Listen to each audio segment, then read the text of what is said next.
There is a moment near the end of Avengers Infinity War where Thanos sits alone. The battle is over. The gauntlet is complete. Half of all life in the universe has just ceased to exist, and the being responsible for it lowers himself onto a set of wooden steps on the porch of a small hut, surrounded by a field of alien crops, and he watches the sun rise. His armor is gone, his weapon is gone. The golden glove still clings to his left hand, scorched and fused, but he does not look at it. He looks at the light. And if you did not know what had just happened, if you came into this scene with no context at all, you would think you were watching a man who had finally found peace. That is the story of Thanos. Not the snap, not the stones, not the army or the throne or the children he bent to his will. The story of Thanos is the story of a man who believed, with absolute certainty, that the universe was dying, that he alone understood why, and that every act of cruelty he committed along the way was not cruelty at all, but mercy. He is not a conqueror who wanted power. He is not a warlord who enjoyed violence. He is something far more dangerous than either of those things. He is a person who was right about a problem and catastrophically, irreversibly wrong about the solution. And the tragedy of Thanos, the thing that makes him linger in the mind long after the credits roll, is that he never once doubted himself. Not when his own people called him mad. Not when his daughter begged him to stop. Not when the entire universe rose up against him.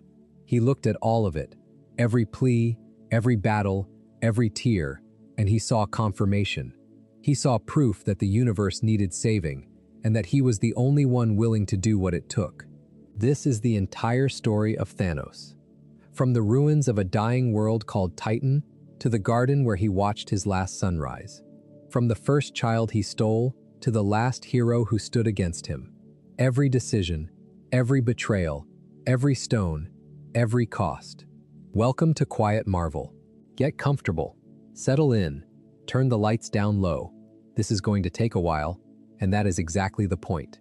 And if you have not subscribed yet, it really does help us keep making these long, quiet, deep dives into the stories that shaped the Marvel Universe.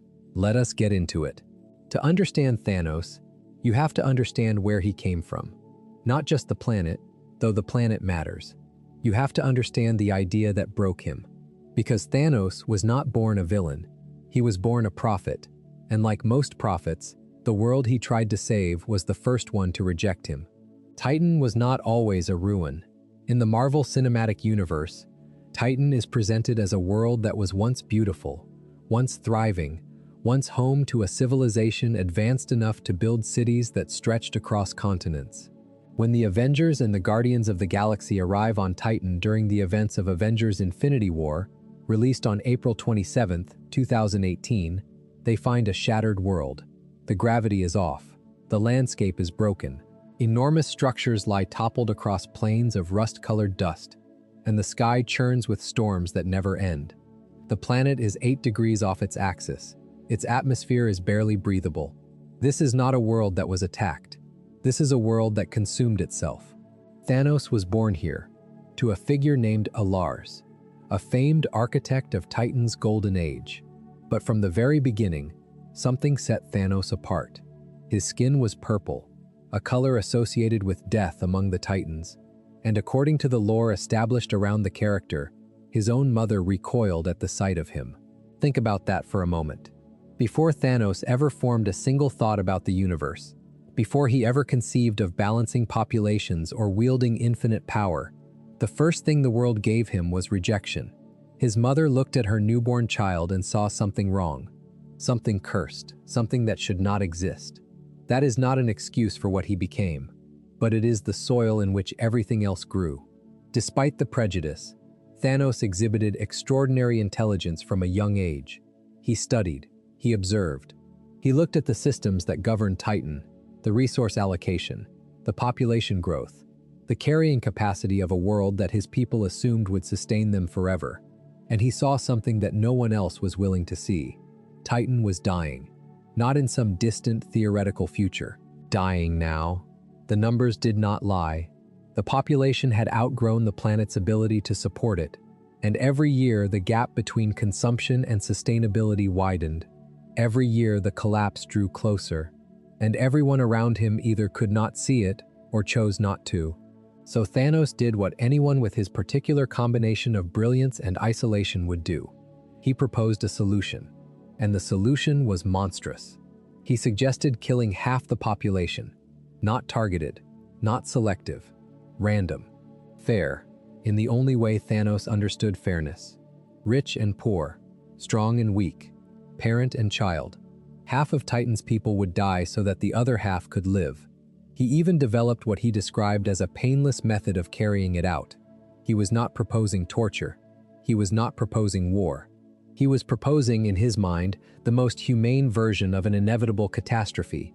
The planet could not sustain everyone, so either everyone died slowly, through famine and collapse and suffering, or half died quickly and the rest survived. He broadcast this message to all of Titan. He laid out his research. He showed the numbers. He presented the timeline of collapse, and he asked his people to make the hardest choice any civilization could face. They called him mad, not misguided, not extreme, mad.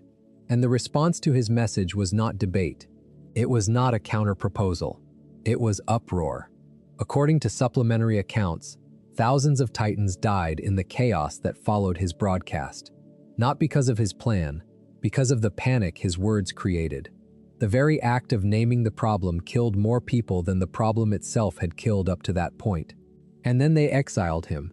Let that sit for a moment. Thanos saw the end coming. He told his people. They refused to listen. They cast him out. And then, exactly as he predicted, Titan fell. The civilization collapsed. The population died. The planet was rendered nearly uninhabitable. The once green world turned brown and barren. The atmosphere tore itself apart. Everything Thanos warned them about came true, and he was not there to see it because they had thrown him away for daring to say it out loud. This is the origin of every decision Thanos ever made. This is the wound that never healed. He was right, and being right cost him everything, and the people who called him mad proved his point by dying exactly the way he said they would. That kind of validation does not create humility. It creates certainty. It creates the unshakable belief that you are the only person in any room who understands what is actually happening.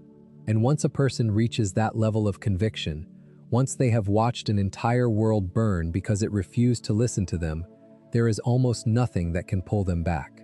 There is a specific kind of psychological trap that Thanos fell into, and it is worth naming explicitly because it is the engine of everything that follows. It is the trap of being right once. Thanos was right about Titan. The planet was overpopulated. The resources were insufficient. The collapse was coming. He saw it when no one else would, and his prediction came true. And that single instance of being right became the foundation for every subsequent belief, no matter how extreme, no matter how disconnected from the original insight. This is how radicalization works. Not through ignorance, through knowledge, through the experience of seeing something true that everyone else denies, through the validation of being proven correct when the establishment said you were wrong. That initial rightness becomes a credential that the person presents to themselves every time a new, more extreme idea needs justification. I was right about Titan. I was right about the overpopulation. I was the only one who saw it coming. Therefore, I am right about the universe. Therefore, I am right about the snap. Therefore, I am right about everything. Each step in the chain feels logical from the inside. Each step follows from the one before it. But the chain itself is a collapse, a narrowing of vision that begins with a genuine insight and ends with a conviction so absolute that it cannot be distinguished from madness. And the cruelest part of the trap is that every act of resistance from the outside, every person who calls Thanos mad, every army that tries to stop him, every daughter who runs from his control, reinforces the chain. Because Thanos experienced resistance on Titan, and Titan's resistance proved him right. So resistance itself becomes evidence. Opposition becomes confirmation. The louder the universe screams at him to stop, the more certain he becomes that he is doing the right thing. This is why Thanos cannot be reasoned with. Not because he is unintelligent, because his intelligence has been captured by a single premise, and everything that contradicts that premise is automatically filtered out. New information does not update his model. It is absorbed into the existing framework or rejected entirely. And the framework has been running for so long, reinforced by so many cycles of prediction and confirmation, that it has become the only reality Thanos can perceive. The ruins of Titan are the physical manifestation of this trap. When the heroes arrive on Titan in Infinity War, they see a broken world. Thanos sees proof. He walks through the ruins of his homeworld, and what he sees is not tragedy. It is evidence. Every toppled building, every cracked plane, every storm in the ravaged sky is a data point that confirms his thesis. Titan died because they did not listen. The universe will die because it is not listening. And he is the only one willing to do what needs to be done. The planet is his shrine and his justification rolled into one. It is the place where his certainty was born, and every time he returns to it, either physically or mentally, the certainty is renewed. The ruins do not make him sad. They make him resolute.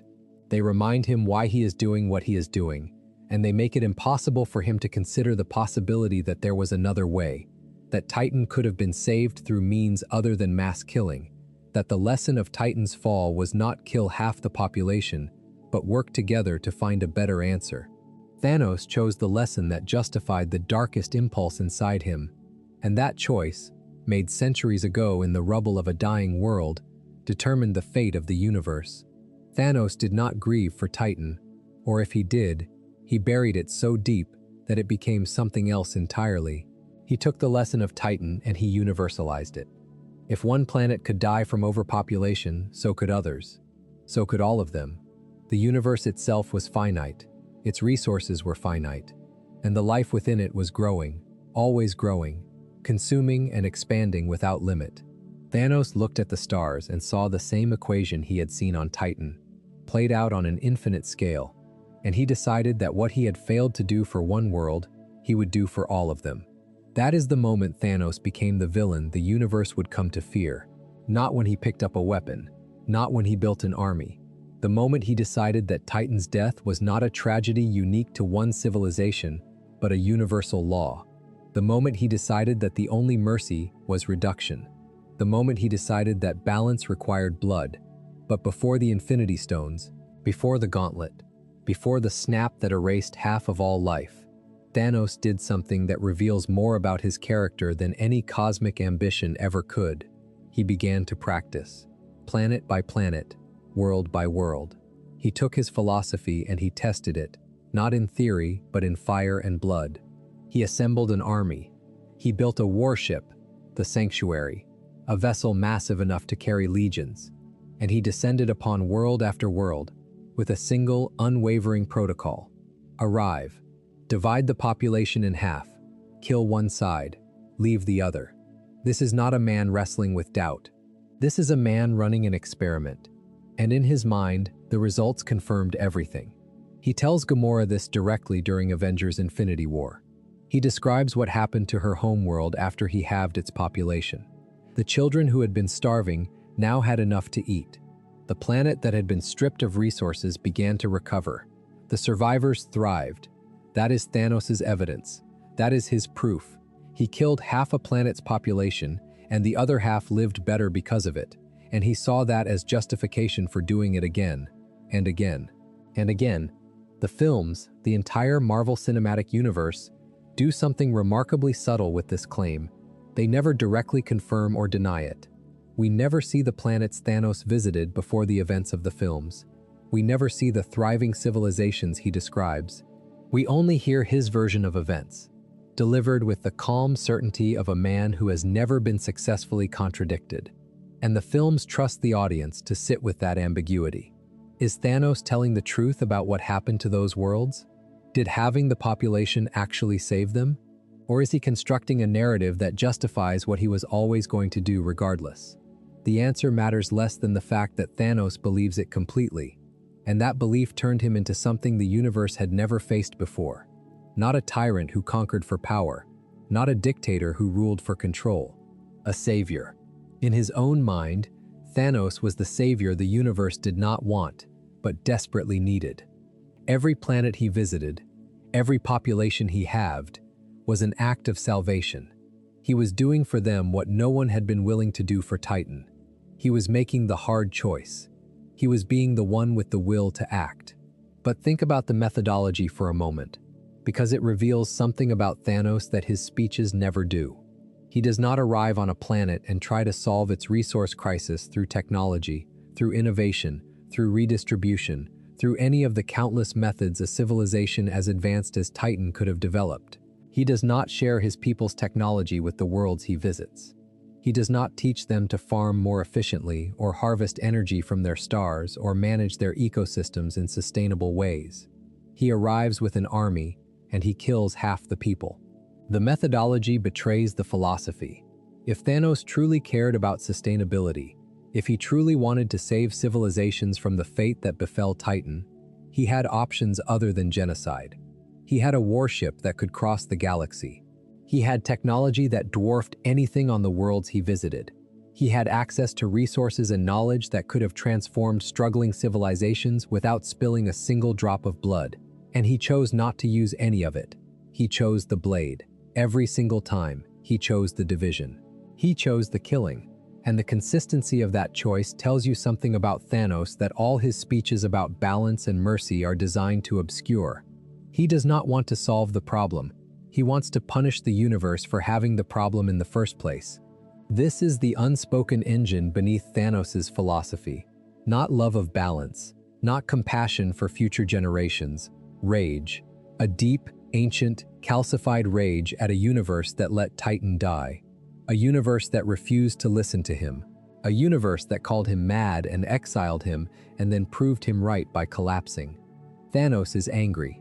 He has been angry since the day his people rejected his proposal, since the day his world named him the Mad Titan, since the day the world he loved turned to dust. And every planet he invades, every population he halves, is not an act of salvation, it is an act of revenge. He is doing to the universe what the universe did to Titan. He is forcing it to experience the loss he experienced. He is making it feel what he felt. And the randomness of the selection, the fact that Thanos insists on a purely random division rather than any criteria-based selection, is not fairness. It is indifference. It is the methodology of someone who does not actually care about any of the individuals involved. The randomness says, "You are all equally worthless to me. Your merits do not matter. Your relationships do not matter. Your contributions do not matter. You are a number, and the number is too high, and I am going to make it lower. And that is all there is to say about it." A savior cares about whom they save. A savior makes choices. A savior distinguishes between the helpless and the harmful, between the innocent and the guilty, between the people who caused the problem and the people who suffer from it. Thanos makes no such distinctions, because making them would require seeing the people he kills as people. And he cannot do that. If he saw them as people, with lives and loves and fears and hopes, the act of killing them would become unbearable. So he reduces them to data points, half above the line, half below. The universe as a spreadsheet, the population as a variable to be adjusted. That is not mercy. That is arithmetic masquerading as morality. And the films understand this, even when Thanos does not. Which is why every scene of individual suffering that follows the snap is an implicit rebuttal of Thanos' abstraction. You cannot reduce Peter Parker to a data point. You cannot reduce Bucky Barnes to a variable. You cannot balance the universe by erasing people who cling to each other and say they do not want to go.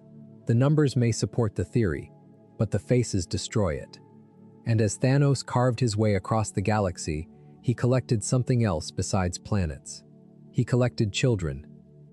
The first thing you need to understand about Thanos as a father is that the word itself is a lie. Thanos did not adopt children. He acquired them. Every child in his care was taken from a world he destroyed, pulled from the rubble of a civilization he had just cut in half, and reshaped into a weapon. The language of family, daughter, father, child, is Thanos' language. It is the story he tells himself about what he did, and the fact that he believes it, the fact that he genuinely seems to think of himself as a parent, is one of the most disturbing things about him. He collected 6 known children over the course of his campaign across the galaxy. 4 of them, Ebony Maw, Proxima Midnight, Corvus Glaive and Cull Obsidian became his Black Order, an elite strike force of zealots who served his will with the devotion of true believers. They called themselves the Children of Thanos, and they operated as his generals, his enforcers, his advance guard on world after world. They were loyal in the way that only people raised inside a singular ideology can be loyal. They did not question. They did not hesitate. They carried out his will because his will was the only reality they had ever known. But the two children who matter most to the story of Thanos are the two who broke free of him, Gamora and Nebula. And the way Thanos treated each of them reveals something essential about the kind of monster he was. Gamora was taken from a world called Zen-Huberi.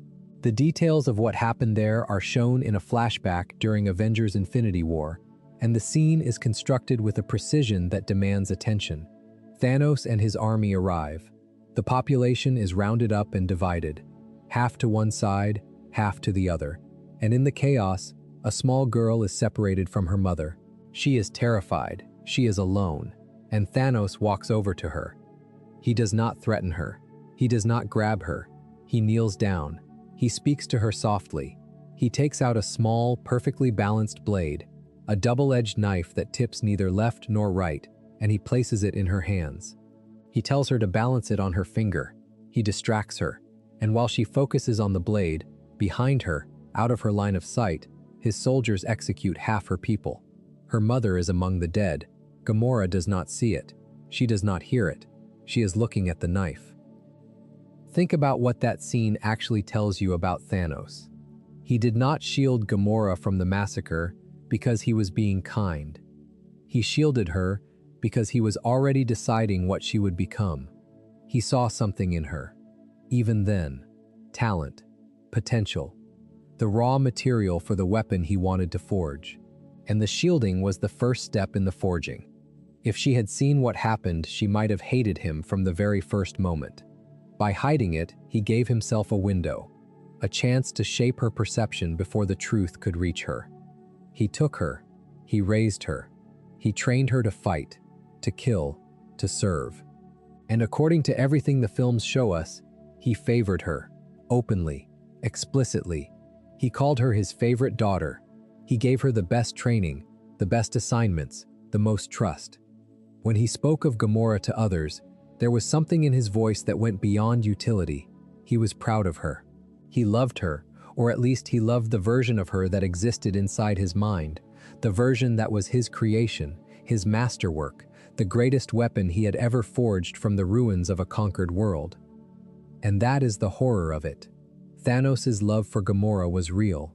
The Soul Stone proved it. On Vormir, the price of the stone was to sacrifice that which you love most. The stone did not care about the quality of the love or the context in which it was formed. It measured the emotion itself. And Thanos passed the test. He loved Gamora enough that her death unlocked one of the most powerful objects in the universe. But love and abuse are not mutually exclusive. That is one of the most important things the Marvel Cinematic Universe ever said about anything, and it said it through Thanos and Gamora. He loved her.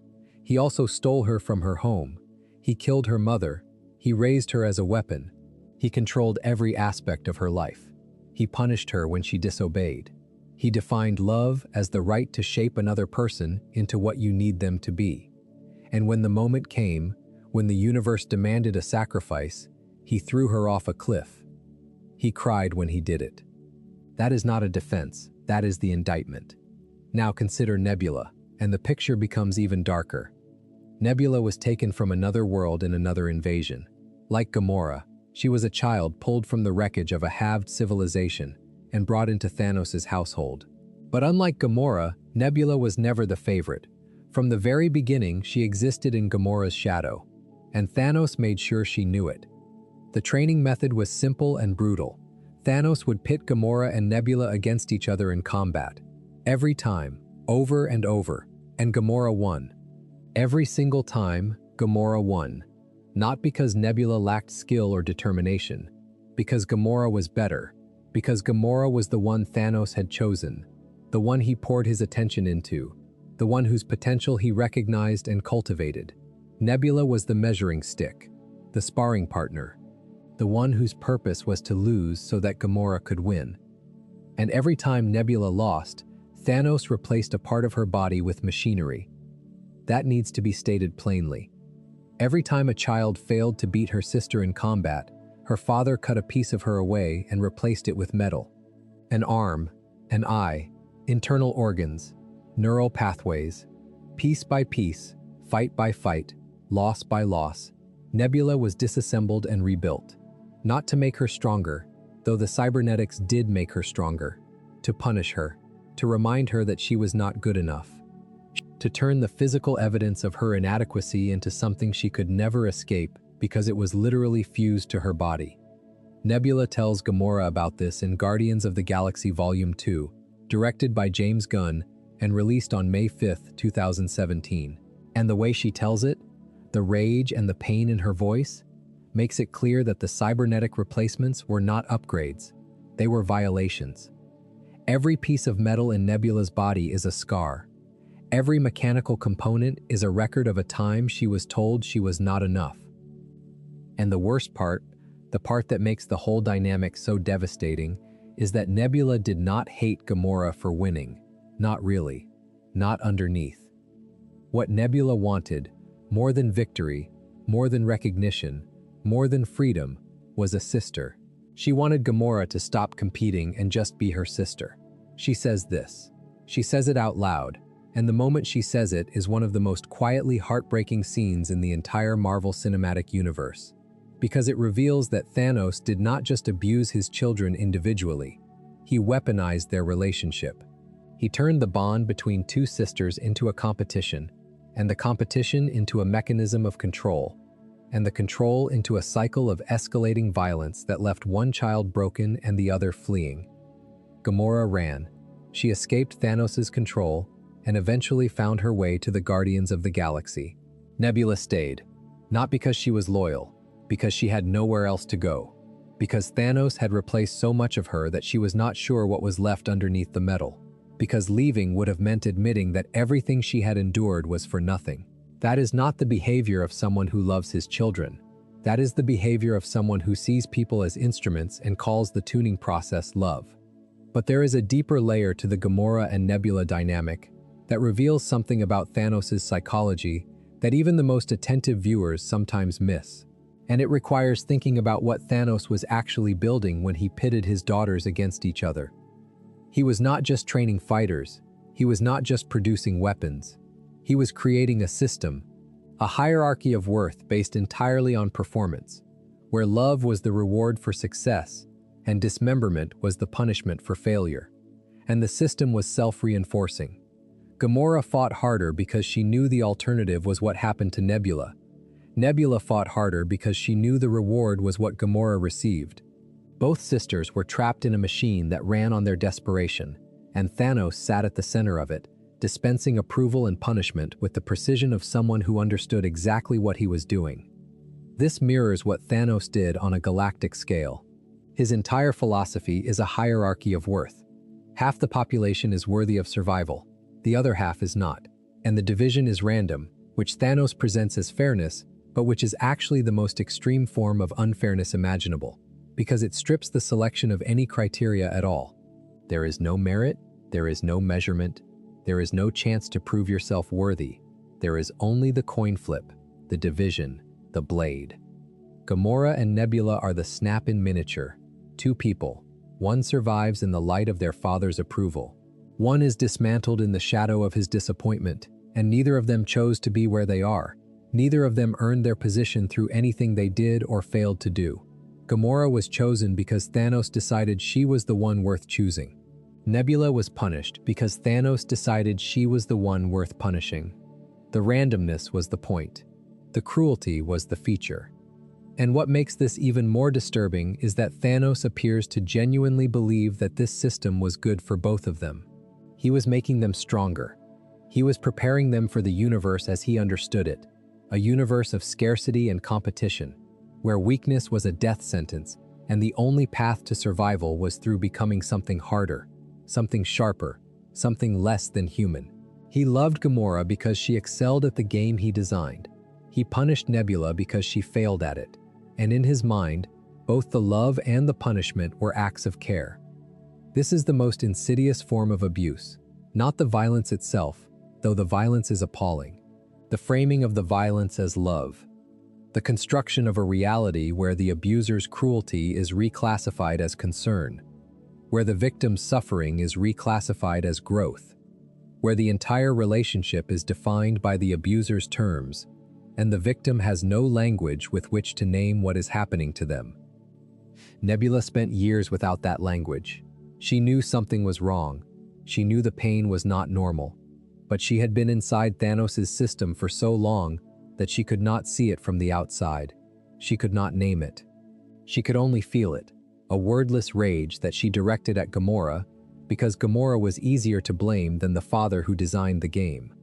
When Nebula finally finds the words, when she tells Gamora in Guardians Volume 2 that all she wanted was a sister, that confession breaks the system open.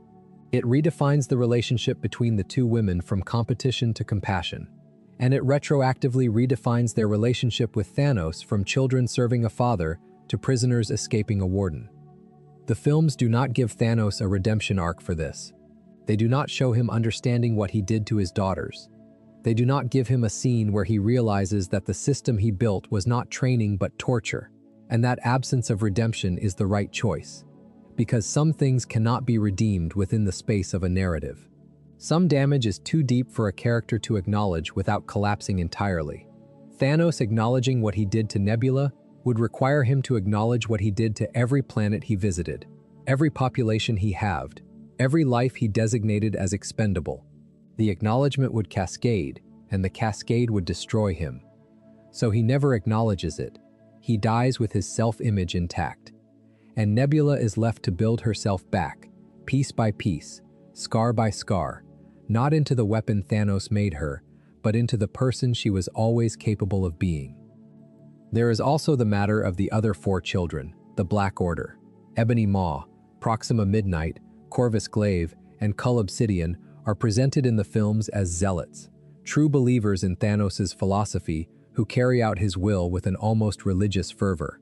They are less developed than Gamora and Nebula by design, because their function in the story is different.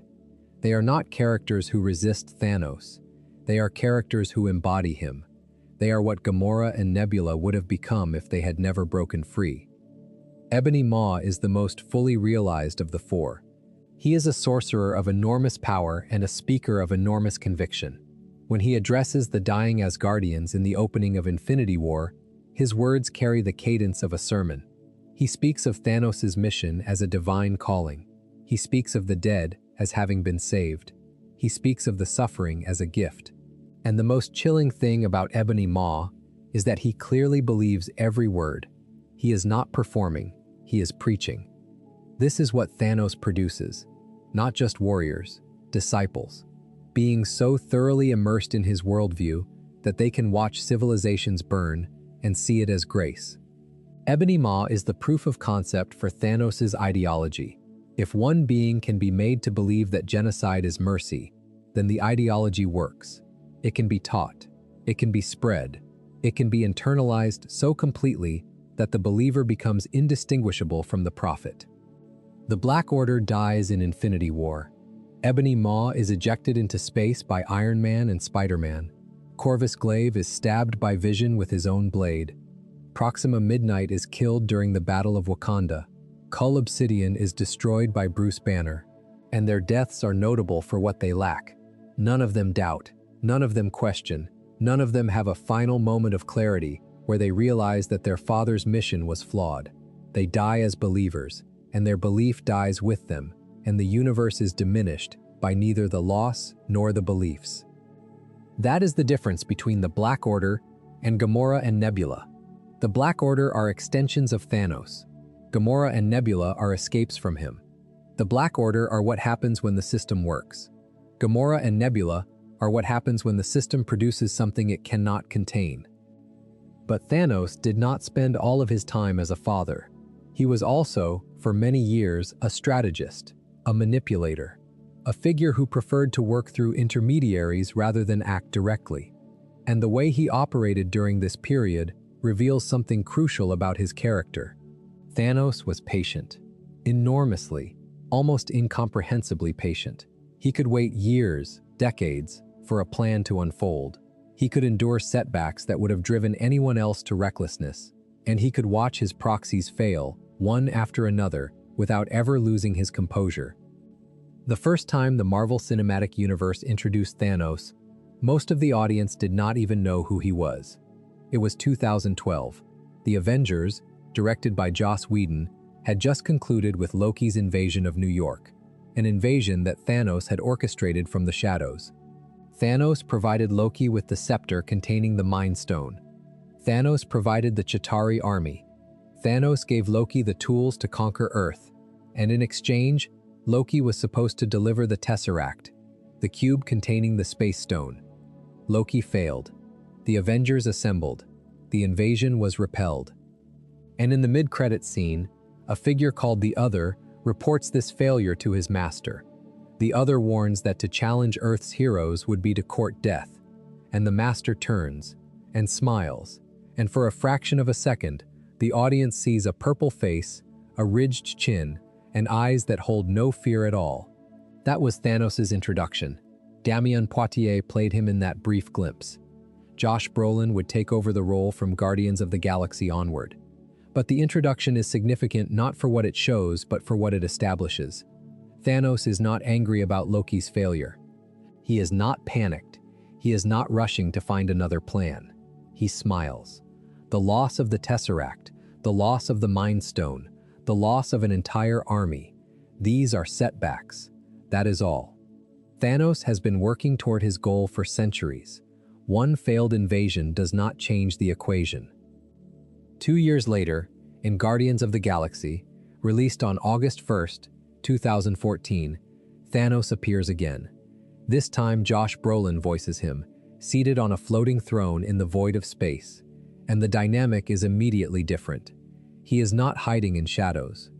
He is negotiating, or rather, he is dictating terms. Ronan the Accuser, a Kree fanatic obsessed with destroying the planet Xandar, has made a deal with Thanos. Ronan will retrieve the orb, a containment unit housing the Power Stone, and deliver it to Thanos. In exchange, Thanos will use his forces to destroy Xandar. It is a simple transaction, but the scene where Thanos and Ronan interact tells you everything about the power dynamic. Ronan is furious. Ronan is aggressive. Ronan is loud. And Thanos sits on his throne and does not move. When Ronan's servant, the Other, speaks disrespectfully to Ronan, a confrontation breaks out, and Ronan kills the Other in a sudden burst of violence, snapping his neck with the force of his weapon. Thanos does not flinch. He does not react. The death of his own servant does not move him in the slightest, and that indifference communicates more about Thanos' power and his detachment than any action sequence could. Then he speaks, and the words are chosen to diminish. He calls Ronan's demeanor that of a pouting child. He notes that Ronan has alienated Gamora, his favorite daughter. Every sentence is designed to make Ronan feel small, and the threat that follows is not a threat at all. It is a promise. If Ronan fails, Thanos will bathe the starways in his blood. Ronan eventually gets the Power Stone and betrays Thanos, using it for his own purposes. The Guardians of the Galaxy defeat Ronan. The Power Stone ends up in the hands of the Nova Corps on Xandar, and Thanos does nothing. He does not retaliate. He does not scramble. He absorbs the loss and continues waiting. This patience is one of the most underappreciated aspects of Thanos' character. In a genre defined by urgency, by ticking clocks and imminent threats, Thanos operates on a timescale that makes him uniquely terrifying. He has been working toward his goal for centuries, literal centuries. The loss of the Power Stone to the Nova Corps is not a crisis. It is a data point. The stone is not gone. It is located. It is on Xandar, guarded by a military force that Thanos could overwhelm whenever he chooses. The fact that he does not choose to overwhelm them immediately tells you something about how he thinks. He is not impulsive. He is not reactive.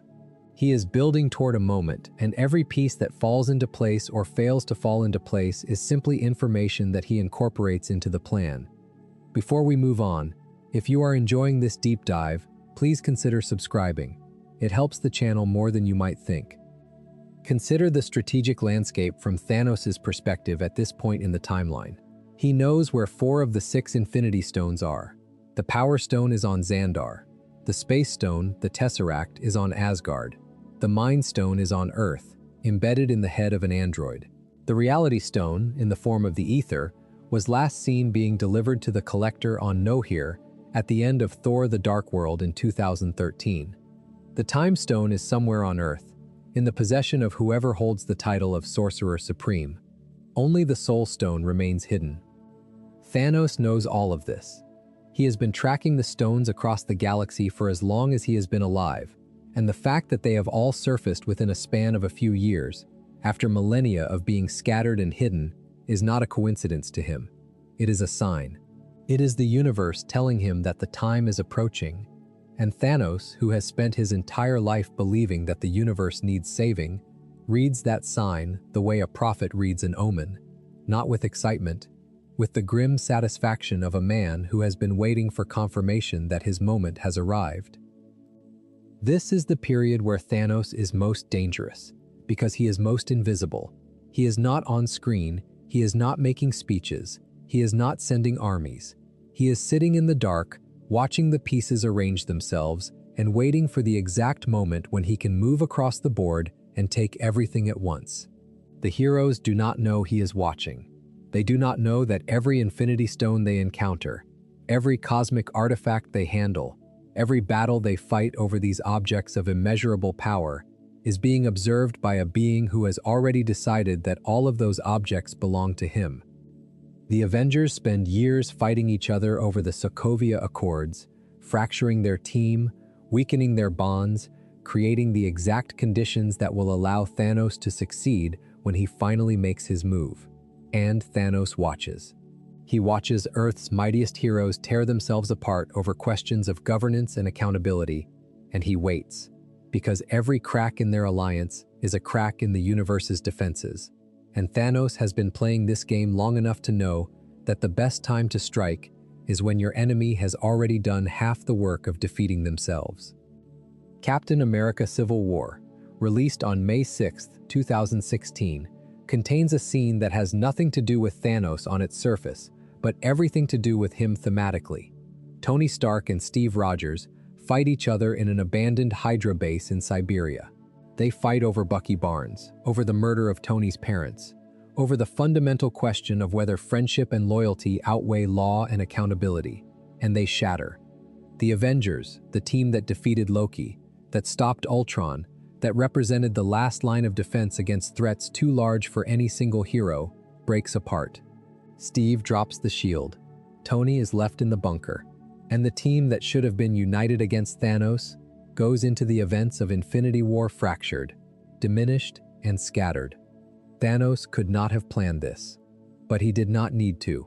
His patience ensured that he would move only when the conditions were optimal, and the conditions became optimal not because Thanos engineered them, but because the universe, in its messy, fractured human way, created the opening for him. The Avengers defeated themselves. All Thanos had to do was walk through the door they left open. That is the horror of strategic patience married to absolute conviction. Thanos does not need to manipulate. He does not need to deceive. He does not need to create division among his enemies. He just needs to wait. Because given enough time, every alliance fractures, every defense weakens, every civilization develops the cracks that make it vulnerable. And when the cracks are wide enough, Thanos arrives, not with subtlety, not with manipulation, with overwhelming force applied to a target that has already been compromised by its own contradictions. Director James Gunn has spoken about the difficulty of incorporating Thanos into Guardians of the Galaxy. Gunn wanted the film to stand on its own, to tell its own story with its own villain, and the requirement to include Thanos as a background presence was, by his own account, a challenge. The difficulty was to establish Thanos as a force to be reckoned with without undermining Ronan, who was the actual antagonist of the film. And the solution Gunn arrived at was elegant. He made Thanos terrifying through stillness. While everyone around him moves and shouts and threatens, Thanos sits. He is the calm at the center of the storm. And that calm, that absolute stillness, communicates power more effectively than any action sequence could. This is a principle the entire MCU applied to Thanos across his early appearances. Less is more. Every time Thanos appears before Infinity War, the appearance is brief. A smile, a throne, a vault. 4 words. The cumulative effect is that of a gathering storm, something enormous and inevitable, moving slowly toward a horizon that everyone can see, but no one can prevent. By the time Infinity War opens with Thanos already in motion, already powerful, already in possession of the Power Stone, the audience has been waiting for this moment across 6 years and 4 films. And the weight of that anticipation is part of what makes the opening so devastating. This is not an introduction. This is an arrival. Thanos is not becoming a threat. He has been a threat for years. He is simply, finally, stepping out of the shadows and into the light. Then comes Avengers Age of Ultron, released on May 1st, 2015, and the mid-credit scene that changes everything. The scene is barely 10 seconds long. Thanos opens a vault somewhere in the depths of space. He reaches inside and withdraws a golden gauntlet, empty of stones but designed with 6 settings. He slides it onto his left hand, and he says 4 words that represent the end of his patience. Fine, I will do it myself. That is the turning point. For years, Thanos had worked through intermediaries. Loki, Ronan, the Black Order. He had sent others to retrieve the stones, to do the work, to take the risks. And one by one, they had failed. The Mind Stone was on Earth, embedded in the forehead of an android called Vision. The Space Stone was on Asgard, locked in Odin's vault. The Power Stone was on Xandar, guarded by the Nova Corps. The Reality Stone was with the Collector on Nohir. The Time Stone was in the possession of the Sorcerer Supreme. The Soul Stone was hidden somewhere no one had found. 6 stones, scattered across the galaxy, guarded by heroes and armies and forces that had already proven they could defeat Thanos' Proxies. And Thanos looked at all of that and decided it did not matter. He was done waiting. He was done delegating. He would collect the stones himself, assemble the gauntlet, and complete the mission he had carried in his heart since the day Titan fell. The opening of Avengers Infinity War is one of the most deliberately disorienting sequences in the history of the Marvel Cinematic Universe. The film does not begin with a title card. It does not begin with a hero. It begins with a distress signal, crackling through static, desperate and afraid, and the voice on the other end is Asgardian. The ship is the Statesman, carrying the last survivors of Asgard's destruction, the people Thor managed to save at the end of Thor Ragnarok.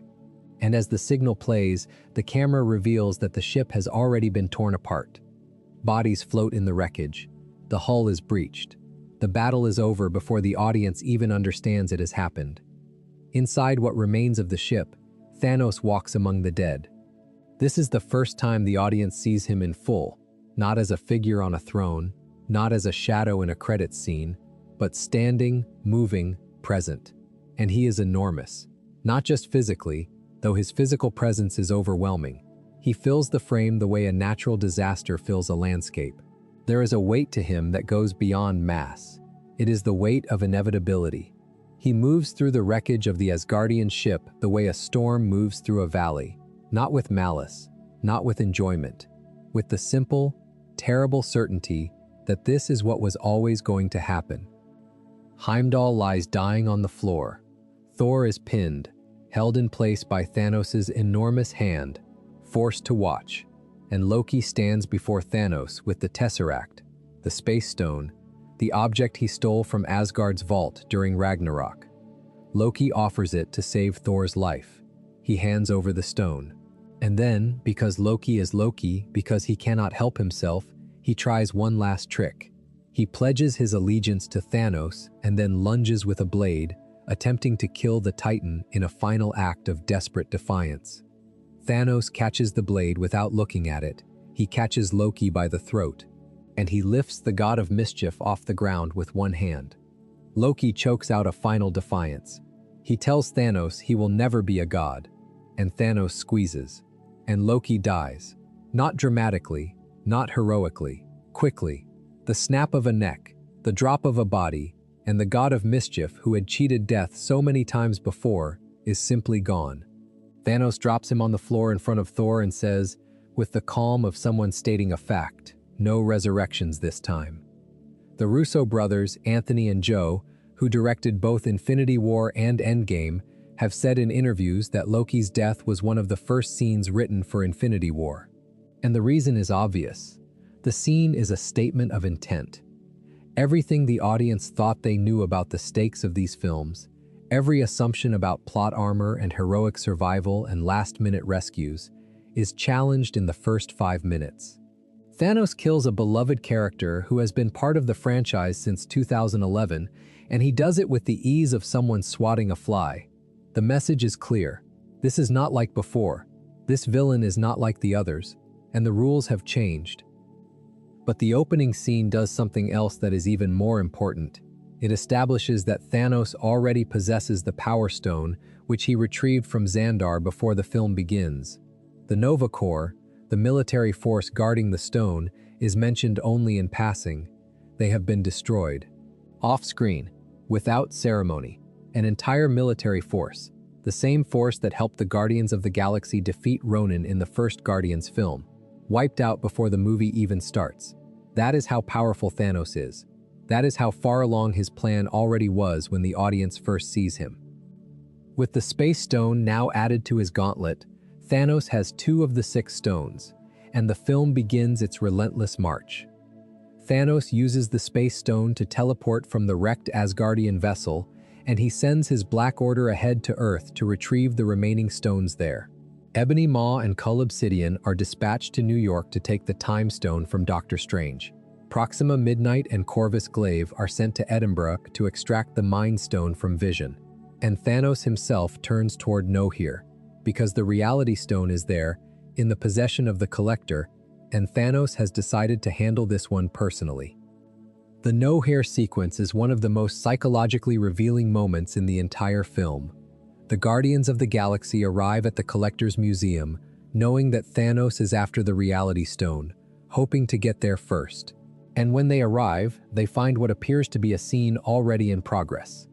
Thanos is there, towering over the Collector, interrogating him, demanding the stone. Gamora watches, and then Gamora acts. She attacks Thanos. She drives a blade into him. He staggers. He falls. Gamora stands over the body of her adoptive father, breathing hard, and for a moment, she believes it is over. And then Thanos' voice comes from behind her. The dying Thanos dissolves. The burning museum dissolves. The Collector, cowering in his cage, dissolves. None of it was real. The Reality Stone was already in Thanos' possession. He had already taken it. Everything Gamora had just experienced, the fight, the kill, the brief catharsis of believing she had ended him, was a performance. Thanos used the Reality Stone to construct an elaborate illusion, and he sat inside it, invisible, watching. He wanted to see what Gamora would do. He wanted to see if she would hesitate or if she would try to kill him. And when she chose to kill him, when she plunged the blade in without hesitation, he learned something about his favorite daughter that confirmed what he had always known. She hated him.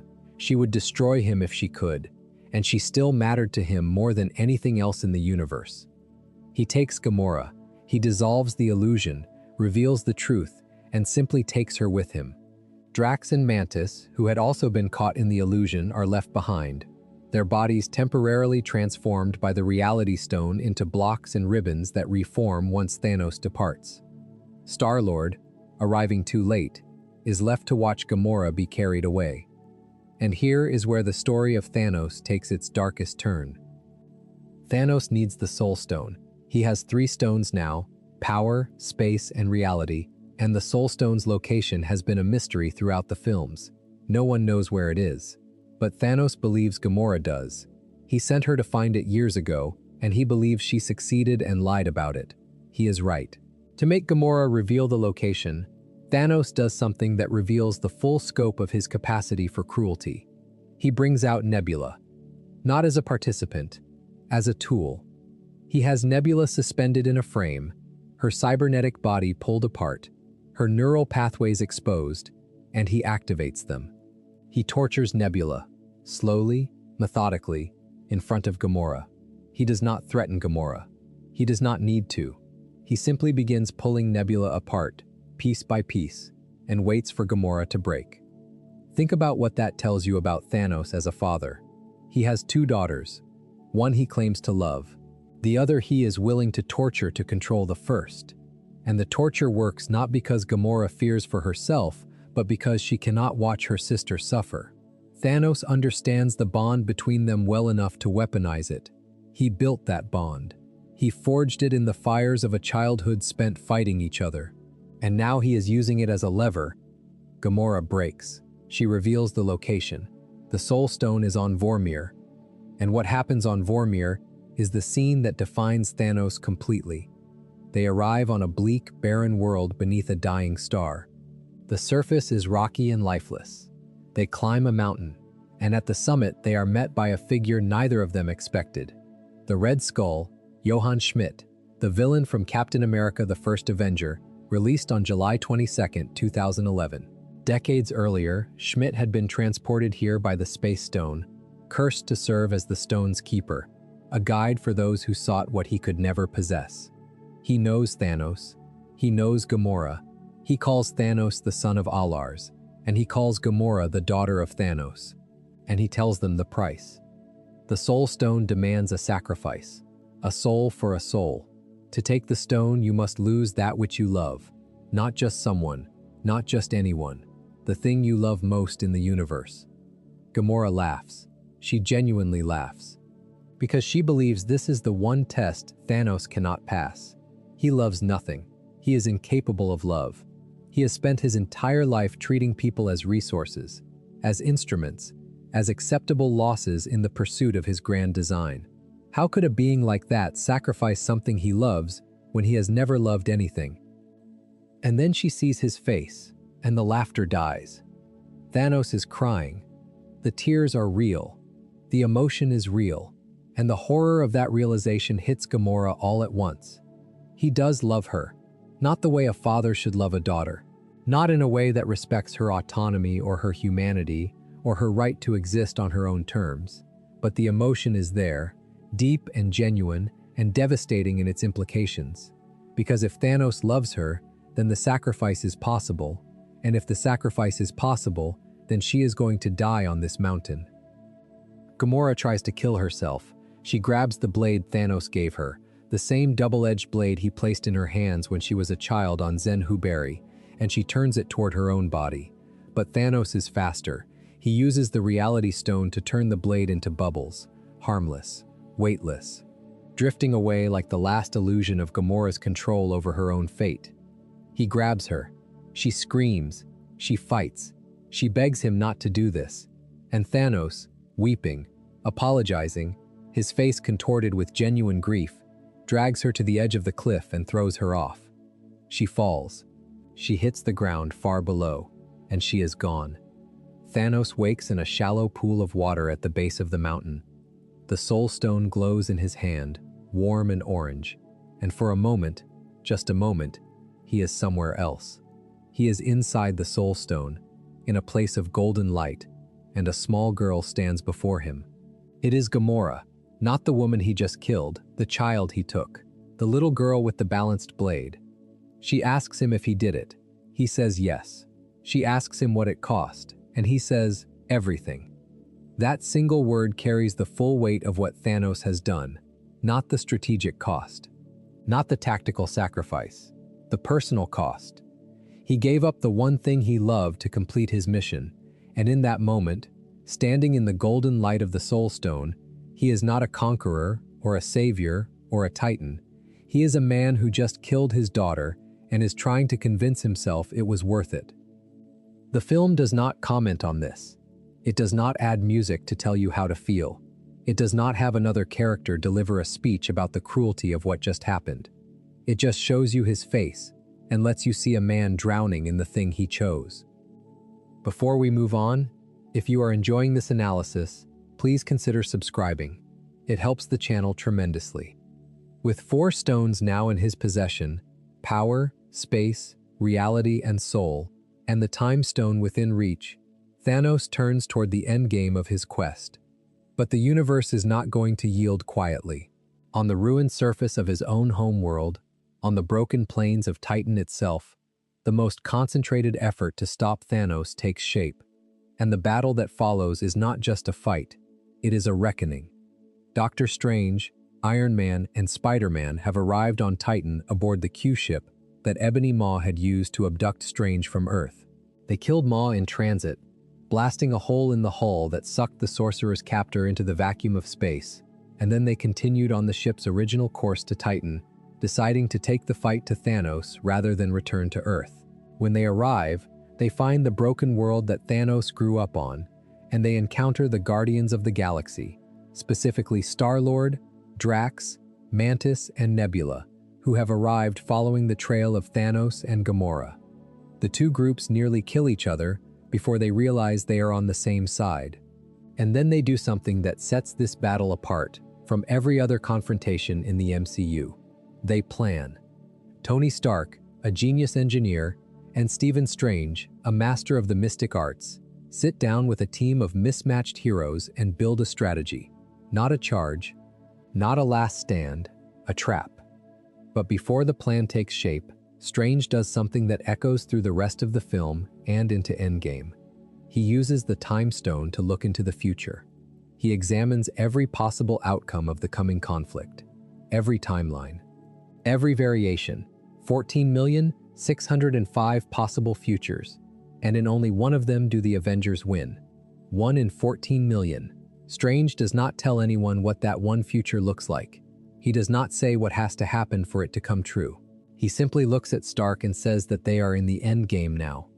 And everything Strange does from this moment forward, every choice that seems like surrender, every decision that seems like failure, is in service of that single timeline. Thanos arrives on Titan, and the battle begins. The plan is elegant. Restrain him, overwhelm him, get the gauntlet off his hand. Mantis, the empath, will put him to sleep. Spider-Man, with his webbing, and Iron Man, with his nanite armor, will pull the gauntlet free. The others will keep him pinned. And for a breathtaking few minutes, it almost works. The cloak of levitation wraps itself around the gauntlet, preventing Thanos from closing his fist and activating the stones. Strange opens portals that Spider-Man leaps through, striking Thanos from unexpected angles. Iron Man deploys every weapon in his arsenal, missiles and repulsor blasts and nanite blades, hammering Thanos from every direction. Nebula attacks with a ferocity born of a lifetime of abuse. And when Thanos is finally restrained, when Mantis lands on his shoulders and presses her hands to his temples and begins to pull him under, the plan is seconds from success. Then Star-Lord asks about Gamora. Nebula, piecing together the evidence, realizes what happened on Vormir. She says it out loud. He took her to Vormir. He came back with the Soul Stone. She did not come back at all. And Star-Lord hears this, and the grief and the rage hit him like a wave, and he begins hitting Thanos in the face, screaming, demanding to know if Gamora is dead. The hits wake Thanos from Mantis's trance. His eyes open, his hand closes, and the moment is lost. This is one of the most debated moments in the entire MCU. Audiences raged at Star-Lord for losing his composure, for destroying the one chance they had to stop Thanos. But the film does not frame it as a mistake. It frames it as inevitability. Star-Lord is a man who lost his mother to cancer, who spent his childhood as a kidnapped child in space, who found the first woman he ever truly loved, only to have her stolen and killed by her own father. The rage is not irrational. It is the most rational response a person like Peter Quill could have in that moment. And the fact that it costs the universe everything is not a comment on Quill's weakness. It is a comment on the cruelty of a universe where the right emotional response and the right strategic response are mutually exclusive. A deeper reading of this moment goes beyond the surface debate about whether Star-Lord should have kept his composure. Think about what Thanos has taken from Peter Quill at this point. His mother died when he was a child. His father turned out to be a celestial being who killed his mother and tried to use him as a battery. The only family he has found since then is the Guardians of the Galaxy, and the woman at the center of that family, the person who made him believe he could be more than a scavenger and a thief, has been murdered by her own father for the sake of a rock. Star-Lord's breakdown on Titan is not a strategic error. It is a portrait of what happens when a person reaches the absolute limit of what they can absorb. The universe has been taking from Peter Quill since he was 8 years old. It took his mother. It took his childhood. It took his innocence about his father. And now it has taken Gamora, and the person responsible is standing right in front of him, restrained, vulnerable, within striking distance. The fact that hitting Thanos costs the universe its best chance at survival is not something Quill can process in that moment, because the processing part of his brain has been overwhelmed by grief so total that it leaves room for nothing else. And here is the part that connects this moment to the larger story of Thanos in a way that is almost too painful to articulate. Thanos created this moment. Thanos killed Gamora. Thanos created the grief that woke him from Mantis's trance.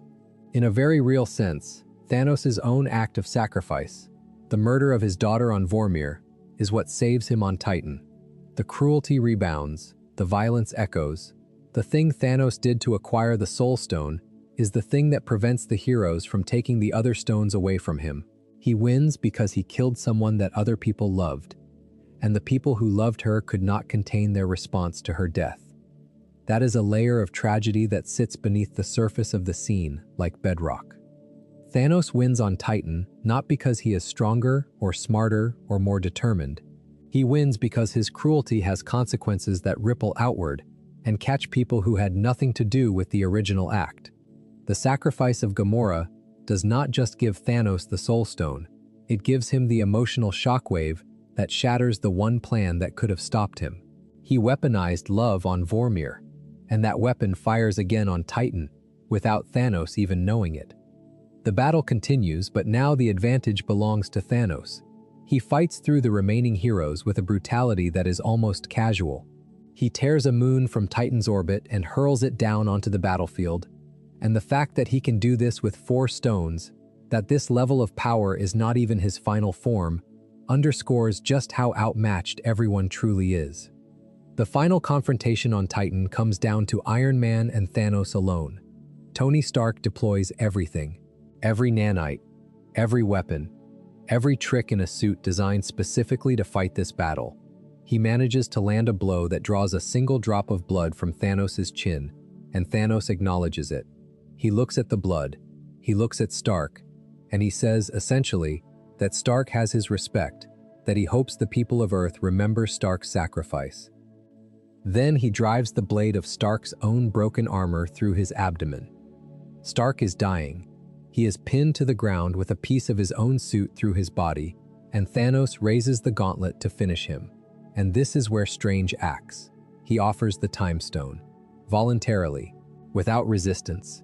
He hands Thanos the 5th Infinity Stone in exchange for Stark's life. Tony protests. Strange had sworn earlier that he would let both Tony and Peter Parker die before surrendering the stone. He said it plainly. He would not hesitate to let them both die if it meant protecting the Time Stone. And now he is giving it away to save Tony's life. Why? Because of the 14 million futures. Because in the one timeline where the Avengers win, Tony Stark has to survive this moment. Strange is not giving up. He is playing the longest game anyone has ever played. He is sacrificing a stone to save a man who will, 5 years from now, in a moment no one can see yet, save everything. Thanos takes the Time Stone. He does not kill Stark. He does not need to. He has 5 stones. He needs only 1 more. And the last stone is on Earth. The Mind Stone sits in the forehead of Vision, the android created from the combined efforts of Tony Stark, Bruce Banner, the Mind Stone itself, and the artificial intelligence once known as Jarvis. Vision is, in a very real sense, a being whose existence depends on the stone. Without it, he may cease to function. He may cease to be. And the Avengers have spent the entire film trying to find a way to separate the stone from Vision without killing him. They go to Wakanda. the most technologically advanced nation on Earth, ruled by King T'Challa, the Black Panther. Shuri, T'Challa's sister and one of the most brilliant minds in the MCU, attempts to extract the Mind Stone from Vision's neural network, while the armies of Wakanda and the available Avengers hold the line against Thanos' forces outside the shield. The Battle of Wakanda is massive. Proxima Midnight, Corvus Glaive, and Cull Obsidian lead an army of outriders, mindless creatures that throw themselves at the shield barrier in waves. The Avengers fight. The Wakandan army fights. War Machine rains fire from the sky. Thor arrives, having forged a new weapon called Stormbreaker on the dying star of Nidavellir, and he tears through the Outrider army with lightning and fury. For a moment, it looks like the line will hold. But Thanos arrives. He walks through the battlefield the way he walked through the wreckage of the Asgardian ship. Unstoppable, inevitable. Each Avenger who confronts him is dealt with in seconds. Captain America throws himself at Thanos and is swatted aside. Bruce Banner, in the Hulkbuster armor, is punched into the ground and buried. War Machine is crumpled like paper. Falcon is thrown from the sky. Okoye is pinned. Black Widow is pinned. Even the Black Panther, enhanced by the heart-shaped herb and clad in vibranium, is caught by the throat and slammed into the earth. Thanos reaches Vision, and here is where the most agonizing decision in the entire film is made. Wanda Maximoff, the Scarlet Witch, loves Vision. They have been together, quietly, carefully, in the margins of the larger story, and their love is one of the few genuinely tender relationships in the MCU at this point. And Wanda is the only one powerful enough to destroy the Mind Stone. Vision has asked her to do it. He has begged her to destroy the stone and him with it, because it is the only way to keep the stone from Thanos. Wanda refuses. She refuses for as long as she can, and then, as Thanos marches toward them, as every other defense falls, she makes the choice. She reaches out with her power, the same power that came from the Mind Stone itself, and she begins to destroy it. She destroys the stone while it is still in Vision's head. She kills the man she loves to save the universe. Vision shatters. The Mind Stone explodes. And for one terrible, beautiful moment, it is over. Thanos lost. The stone is gone. Wanda falls to her knees, sobbing, having made the most painful sacrifice anyone has ever been asked to make. And Thanos walks up to her, and he says, "I understand, my child. Today, I lost more than you can know. But now is no time to mourn. Now is no time at all." He activates the Time Stone. He turns back time. Vision reassembles. The Mind Stone reforms. Wanda screams, and Thanos reaches out, grabs Vision by the forehead, and tears the stone from his skull. Vision goes gray. His eyes go dark. His body drops. He is dead. Not destroyed in sacrifice. Not lost in a meaningful act of courage. Simply taken. Wanda's sacrifice, her unimaginable act of love and strength, is undone in seconds. The universe took everything from her and then told her it did not matter. Thanos places the Mind Stone in the final setting of the gauntlet. 6 stones. The gauntlet is complete, and the power that flows through him is absolute. Thor arrives. Stormbreaker flies through the air. It buries itself in Thanos' chest, an axe forged in the heart of a dying star, driven through the armor of the most powerful being in the universe by the god of thunder himself. And for one moment, one heartbeat, it seems like enough. It is not enough. Thanos looks at Thor. He is wounded. He is hurt. And he says the words that will haunt Thor for the rest of his life. "You should have gone for the head." He raises his hand. He snaps his fingers. And half of all life in the universe ceases to exist. The snap itself takes barely a second. A metallic click of fingers inside a golden gauntlet. But the aftermath unfolds slowly, agonizingly slowly, as the camera moves between characters who begin to dissolve. Bucky Barnes reaches out to Steve Rogers and disintegrates before he can finish the word Steve. T'Challa tells Okoye that this is no place to die, and then he is ash. Groot looks at Rocket with fear in his eyes and crumbles. Sam Wilson vanishes mid-step. Wanda Maximoff, already on her knees, dissolves. Doctor Strange sits upright and tells Stark there was no other way, and then he is gone. Mantis says something is happening. Drax goes. Star-Lord has just enough time to ask what is going on before he too ceases to exist. And then Peter Parker. Spider-Man, a teenager, a child, in so many ways. He feels it coming. His spider sense warns him, and he turns to Tony Stark, the man who has been his mentor and his father figure, and he says he does not feel so good. He says he does not want to go. He clings to Stark. He is terrified, and he dissolves in Stark's arms. Tony is left standing in the ruins of Titan, dust on his hands, surrounded by nothing. Half the universe is dead, and Thanos is gone. He teleported away the moment the snap was complete. He used the Space Stone to vanish from the battlefield, leaving Thor's axe behind, leaving the stunned survivors behind, leaving a universe in shock behind. And when the film cuts to him next, he is in a different place entirely. A quiet place. A green field beneath an alien sun. A small hut with wooden steps. He sits on those steps, the gauntlet fused to his hand, burned and broken from the power of what he has done, and he watches the sunrise. And he smiles. That smile is the most terrifying image in the entire Marvel Cinematic Universe. It is not the smile of a conqueror savoring victory. It is the smile of a man who believes, truly and deeply, that he has just saved the universe. Half of all life is dead. Trillions of beings across countless worlds have been erased from existence. Children, parents, loved ones, entire civilizations fractured in an instant. And Thanos sits in his garden and smiles because he thinks he has done something beautiful. When Peter Parker dissolves, when the last of the vanished heroes crumbles to dust, the soundtrack goes quiet, the music drops away, the ambient sound drops away. There is nothing but the wind on Titan and Tony Stark kneeling in the dirt. The silence is not absence, it is weight. It is the sound of half the universe being erased. And that sound, paradoxically, is no sound at all. Because the vanished do not scream, they do not call out, they simply stop existing, and the silence they leave behind is the truest representation of what Thanos has done. The film holds this silence for an uncomfortably long time. It does not rush to the next scene.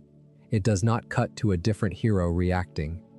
It stays with Stark, in the dust, in the nothing, and it lets you feel the full scope of the loss.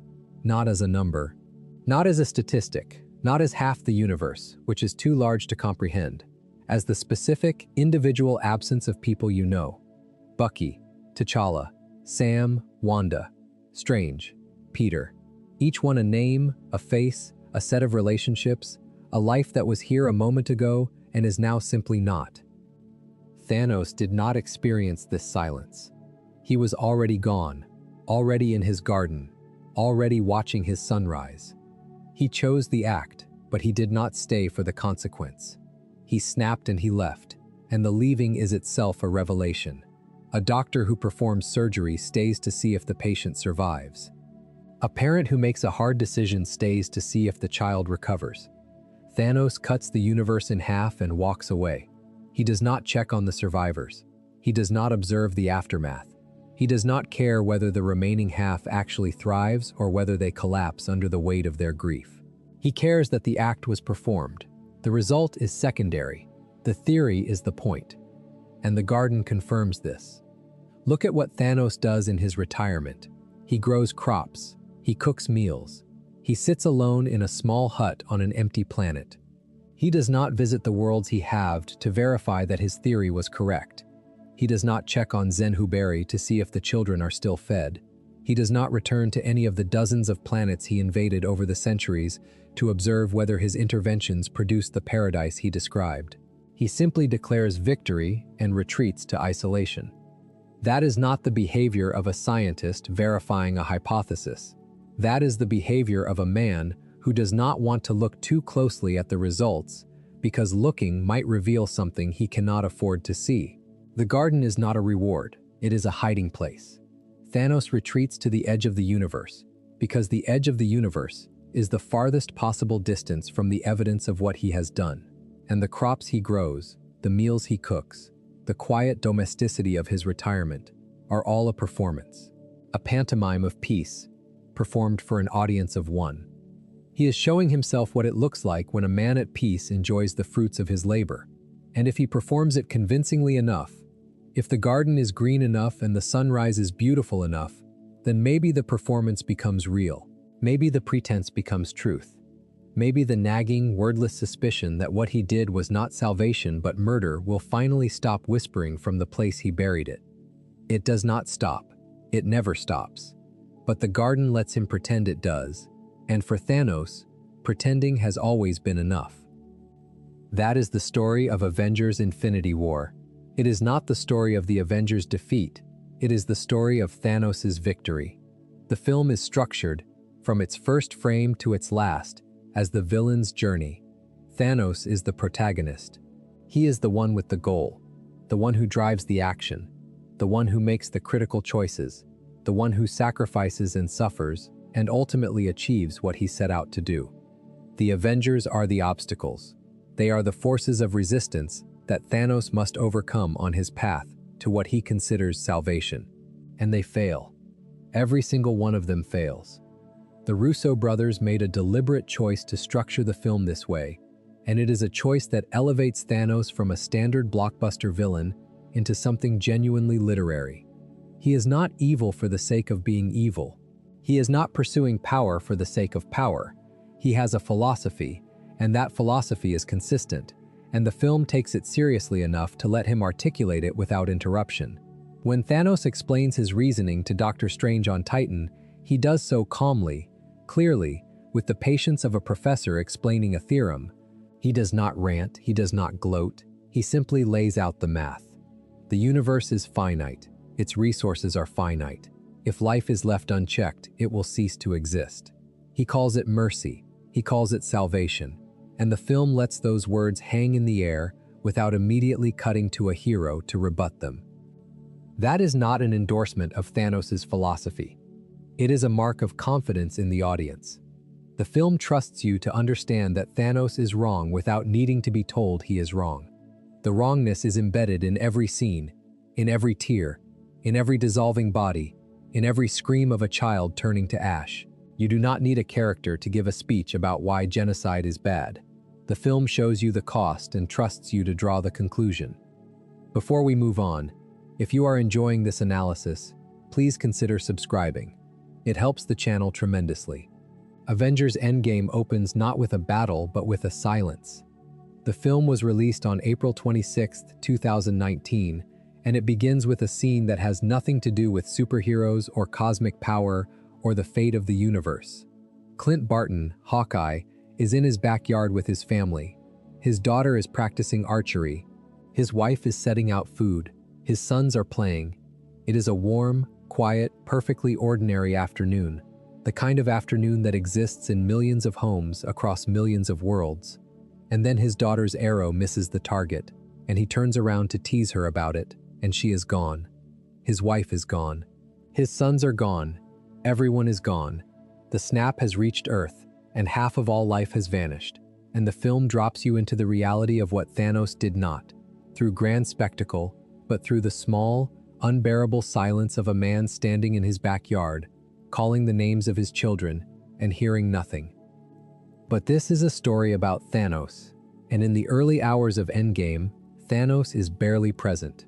He is referenced, he is feared. He is the reason the surviving Avengers look the way they do, shattered, grieving, purposeless. But Thanos himself has retreated to a place the film calls the Garden, a planet on the far edge of the universe where he has taken up something resembling retirement. He destroyed the stones. He used the gauntlet one final time, not to snap again, but to reduce the stones themselves to atoms, to ensure that no one could ever reverse what he had done. The effort nearly killed him. His left arm is withered and scarred. The gauntlet is fused to his flesh, a blackened ruin. But he survived, and he has used the last of his strength to ensure his work is permanent. When the remaining Avengers find him, 23 days after the snap, the scene that follows is the opposite of everything the audience expected. There is no epic battle. There is no dramatic confrontation. Captain Marvel blasts through the roof of Thanos' hut. The team rushes in. War Machine pins him. Thor pins him. Captain America stands ready, and Thanos is sitting at a cooking fire, preparing a simple meal from the crops he has grown. He looks old. He looks weak. He looks like a man who has finished the work of his life and has nothing left. And when they demand to know where the stones are, he tells them plainly. He destroyed them. He used the stones to destroy the stones. The radiation from the act scarred his body beyond what even his constitution could fully absorb. He answers with an honesty that is almost disarming. He does not lie. He does not bargain. He simply tells them the truth and waits. Nebula, standing among the Avengers, confirms it. She says that while Thanos is many things, he is not a liar, and the weight of that statement, coming from the daughter he tortured, the daughter he dismantled and rebuilt as punishment for failing, is immense.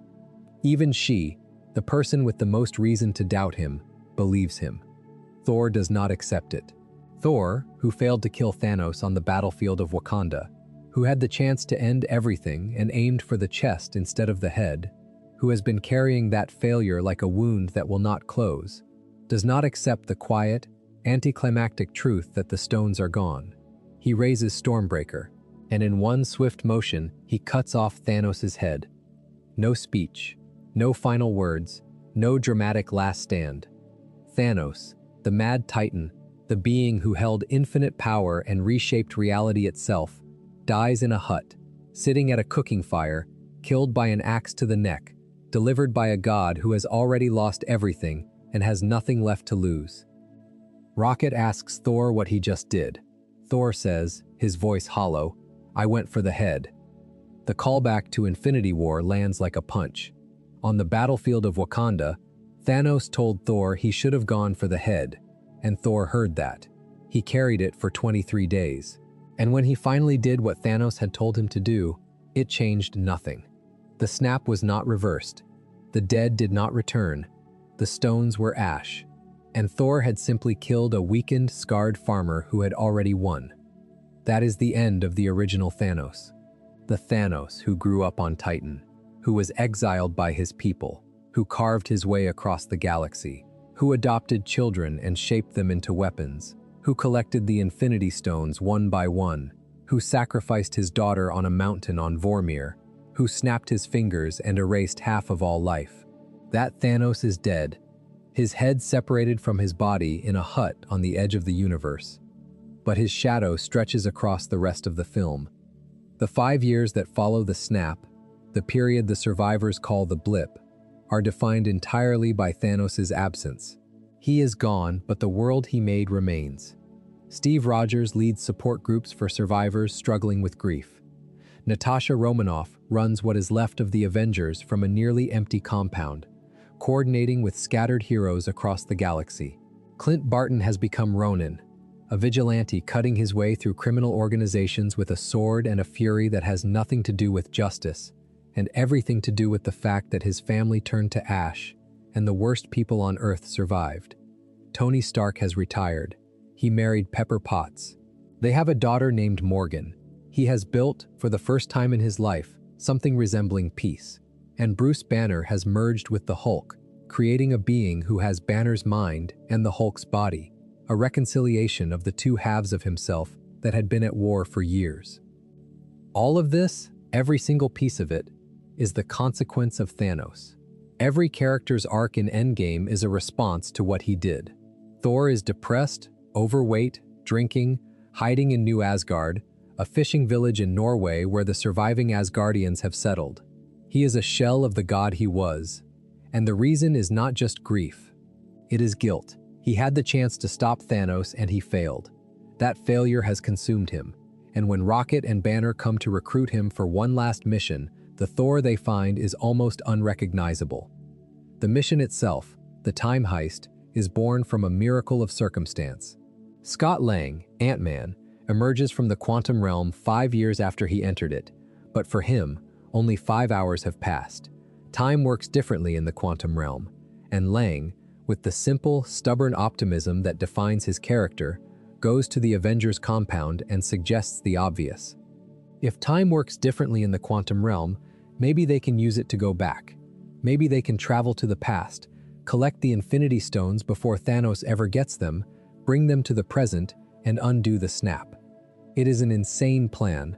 Tony Stark says so, Bruce Banner says so, everyone who hears it says so, but it is also the only plan, and eventually, reluctantly, the surviving Avengers commit to it.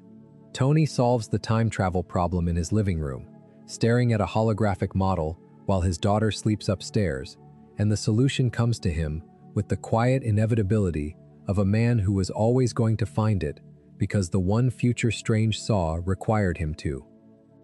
The time heist sends teams of Avengers to different points in the past to retrieve the stones. New York, 2012, during Loki's invasion. Asgard, 2013, during the events of Thor: The Dark World. Morag, 2014, before Peter Quill retrieves the Power Stone. Vormir, 2014, where the Soul Stone waits. And it is on Morag, in 2014, that Thanos returns to the story. Not the Thanos who died in the garden, a different Thanos. A younger one who has not yet collected the stones, has not yet sacrificed Gamora, has not yet snapped his fingers. A Thanos who is still in the planning stages, still working through proxies, still patient. And this Thanos discovers the time heist through an accident of technology. Nebula's cybernetic implants, the same implants Thanos forced into her body as punishment for losing to Gamora, betray her. When the 2023 Nebula travels back to 2014, her neural network syncs with the 2014 Nebula's network. The two sets of implants, separated by 9 years but built on the same architecture, begin sharing data, and the 2014 Nebula begins receiving memories from the future. Flashes, images, the snap, the stones, the Avengers' plan to undo it all. Ebony Maw detects the anomaly and brings both Nebulas before Thanos. And Thanos, the 2014 Thanos, sits in his command chair aboard the Sanctuary 2 and watches his own future play out on a screen. He sees himself collecting the stones. He sees himself snapping his fingers. He sees himself achieving everything he ever wanted. And then he sees himself being killed, beheaded in a hut, his work undone by the very heroes he thought he had defeated. And this Thanos makes a decision that reveals something fundamental about who he is, beneath the philosophy, beneath the speeches about balance and mercy and salvation. He decides that if the universe will not accept his gift, he will destroy the universe entirely and build a new one from scratch. Not half, not balance, total annihilation followed by total recreation. A universe that does not remember the old one. A universe that is grateful because it has never known anything else. That is not the reasoning of a man who wants to save the universe. That is the reasoning of a man who wants to be right. The 2014 Thanos, confronted with evidence that his plan was reversed, does not reconsider. He does not ask whether the reversal means his plan was flawed. He does not wonder whether a universe that fights this hard to undo his work might have a point. He decides that the problem is the universe itself. The problem is that people remember. The problem is that they grieve. The problem is that they refuse to accept what he has done as a gift, and his solution to that problem is to kill everyone and start over. This is the mask coming off. The original Thanos, the one who sat in the garden and smiled at the sunrise, could maintain the illusion of a reluctant savior. He could tell himself that the snap was a mercy. He could believe that the tears he shed for Gamora proved his love. He could frame every act of violence as necessary sacrifice. But the 2014 Thanos, stripped of that narrative, confronted with the raw reality that his plan did not work because the survivors refused to accept it, drops the pretense entirely. He does not want balance. He wants obedience. He does not want to save the universe. He wants to control it. And if he cannot control it, he will destroy it. The 2014 Thanos captures the future Nebula and replaces her with the 2014 Nebula, sending his loyal daughter back to 2023 in disguise. And when the Avengers complete the time heist, when they return to the present with all 6 stones, When Bruce Banner snaps his fingers and brings back the vanished half of the universe, the 2014 Nebula activates the Sanctuary 2's time travel capability and opens a gateway. Thanos' warship materializes in the sky above the Avengers compound, and it opens fire. The bombardment is total. The compound is reduced to rubble. The heroes are buried. The stones are scattered.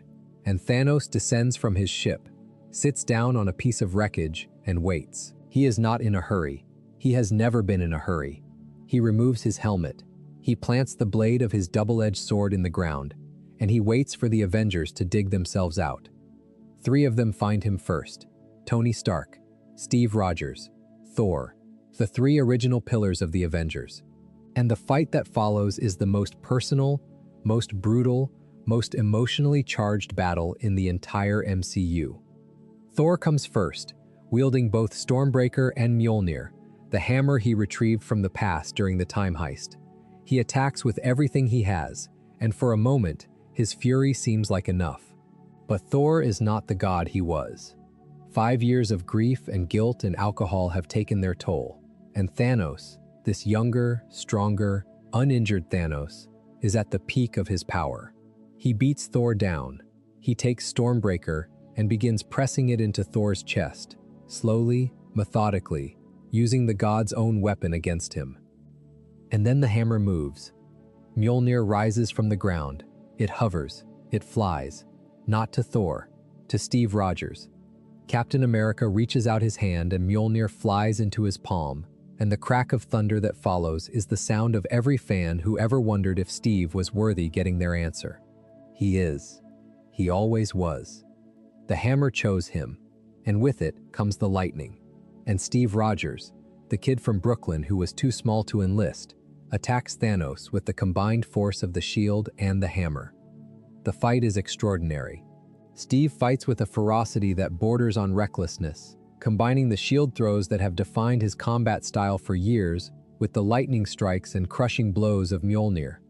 He staggers Thanos. He hurts Thanos. He pushes Thanos back. And for a brief, electric moment, it seems like enough. It is not enough. Thanos recovers. Thanos always recovers. He shatters the vibranium shield with his sword, breaking the circle of metal that has been Captain America's defining weapon since 1945.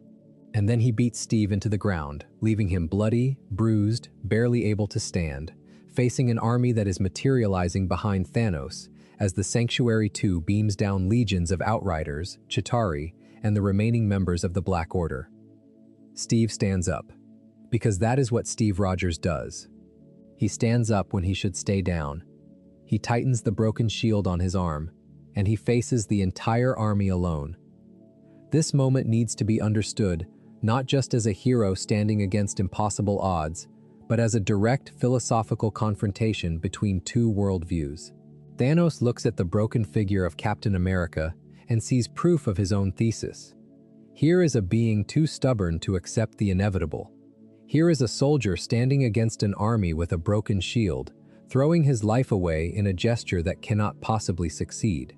In Thanos' framework, this is exactly the kind of irrational, emotional, counterproductive behavior that dooms civilizations. This is why the universe needs him, because the people in it would rather die pointlessly than accept the hard truth. But Steve does not see it that way. And the film does not see it that way. Steve stands up because standing up is what matters, regardless of whether it works. The act itself is the point. The refusal to kneel. The refusal to accept that the strong have the right to decide who lives and who dies. Steve tightens his broken shield because the shield was always a symbol, not a weapon, and symbols do not need to be intact to mean something. They just need to be held up. They just need to be present. They just need to say, I am still here, and I do not agree, and you will have to go through me. Thanos sees this, and he sees foolishness. The audience sees this, and they see courage, and the gap between those 2 readings is the moral center of the entire film. Everything that follows, the portals, the assembled heroes, the battle, the snap, Tony's sacrifice, flows from this single image. A man who will not stay down facing a titan who cannot conceive of a reason to stand up. The entire argument of the Infinity Saga is compressed into that frame. Control versus defiance, certainty versus faith, the belief that the universe needs to be managed versus the belief that the universe needs to be trusted. Thanos has an army.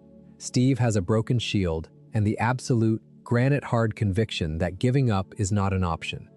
And in the end, Thanos' army is dust, and Steve's conviction is the thing that held the line long enough for the universe to rally behind it. That is why the portal scene works as well as it does. It is not just a spectacle, though it is an extraordinary spectacle. It is an answer. Steve stood up alone, and the universe answered, not because the universe owed him anything, not because there was a plan, because standing up is contagious. Because one person refusing to accept defeat has the power to remind an entire universe that defeat is a choice, not a fate. Thanos could never understand this, because Thanos' worldview has no room for the irrational, the unpredictable, the stubbornly hopeful. His equations account for resources and populations and carrying capacity. They do not account for the human capacity to look at impossible odds and say no. And that blind spot, that single missing variable in Thanos' otherwise meticulous calculations, is what destroys him. And then Steve hears a voice in his earpiece, a voice he has not heard in 5 years. On your left. A portal opens behind him, golden sparks swirling in a circle of light, and through it steps T'Challa, the Black Panther, flanked by the warriors of Wakanda. Another portal opens, and another, and another. Across the battlefield, across the ruins of the Avengers compound, portals bloom like flowers, and through them pour the heroes of the universe.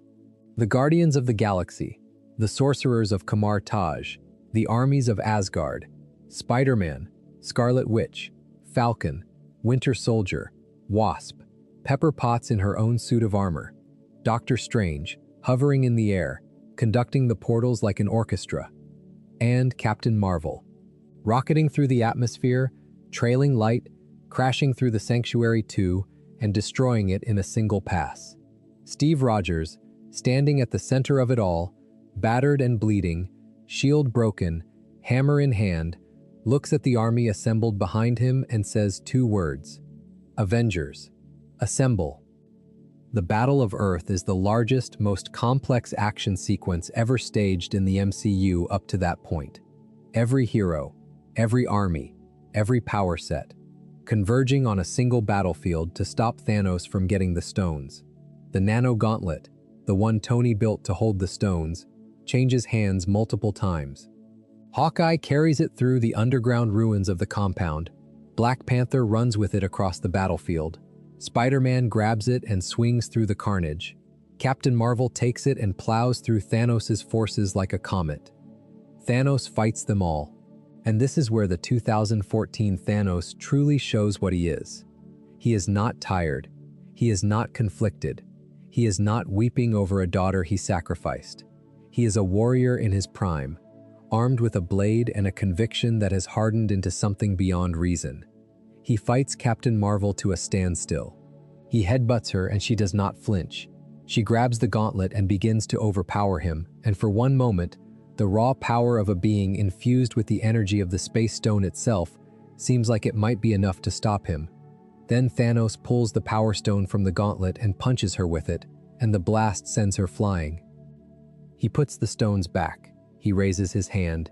He is about to snap his fingers and erase everything. Erase not just half, but all of it, and build his new universe from the ashes. And Tony Stark grabs his hand. There is a moment, barely a second, where their hands are locked. Thanos pulls away. He snaps. He smiles, and nothing happens. He looks at his hand. The stones are gone. Tony Stark has them. The nanites in his suit, the same technology that built the gauntlet, transferred the stones from Thanos' glove to Tony's hand. And now Tony Stark, a human being, a man with no superhuman abilities beyond his genius, holds all 6 Infinity Stones. The power is killing him.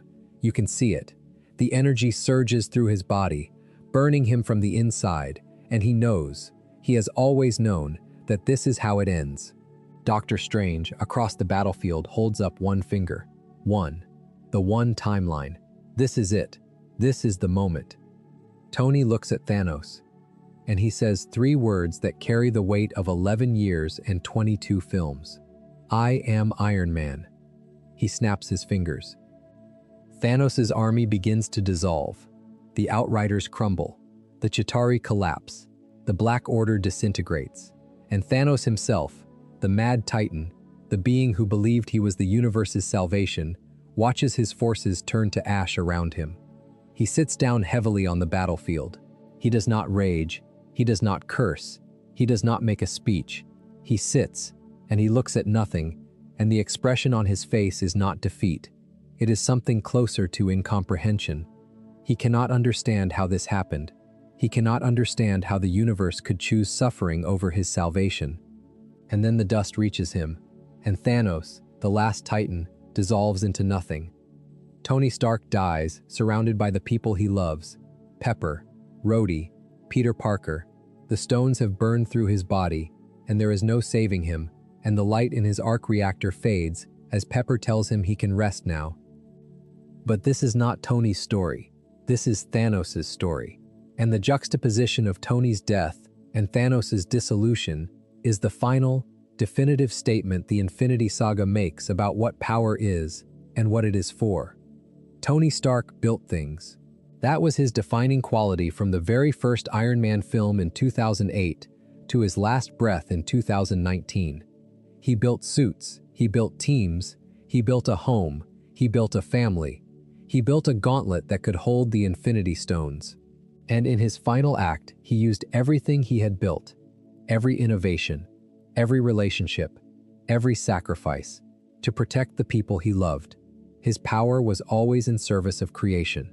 Even when he fought, even when he destroyed, the purpose underneath the destruction was always to preserve something, to save someone, to build a world where his daughter could grow up safe. Thanos destroyed things. That was his defining quality from the moment he proposed killing half of Titan's population to the moment he dissolved on the battlefield of Earth. He destroyed civilizations. He destroyed families. He destroyed his own daughter. He destroyed the Infinity Stones themselves. And in his final act, or rather, in the 2014 Thanos' final intended act, he planned to destroy the entire universe and build a new one from nothing. His power was always in service of reduction. Even when he spoke of salvation, even when he described his mission as mercy, the method was always subtraction, always removal, always less. Tony snapped to preserve. Thanos snapped to diminish. Tony died so the universe could continue. Thanos died because the universe refused to accept what he had done to it. And the camera lingers on both deaths, giving each one its full weight, because the film understands that the contrast between them is the moral center of the entire saga. When Tony grabs the stones from Thanos' gauntlet, he does so using nanite technology, the same kind of nanotech engineering that defined his most advanced suits. The suit's nanites flow over the stones and absorb them into Tony's glove, a transfer so seamless that Thanos does not realize what has happened until it is too late. This is not brute force. This is engineering. This is the triumph of human ingenuity over cosmic power, of a mind that builds solutions over a mind that imposes them. And there is something poetic about the fact that the technology that saves the universe was built by a man in a cave. Tony Stark's origin story, the arc reactor built from scraps in an Afghan cave, echoes forward through every subsequent invention, through the suits and the AI and the nanites, and finally the gauntlet itself. Each one is built on the foundation of the last. Each one is an act of creation in response to a crisis.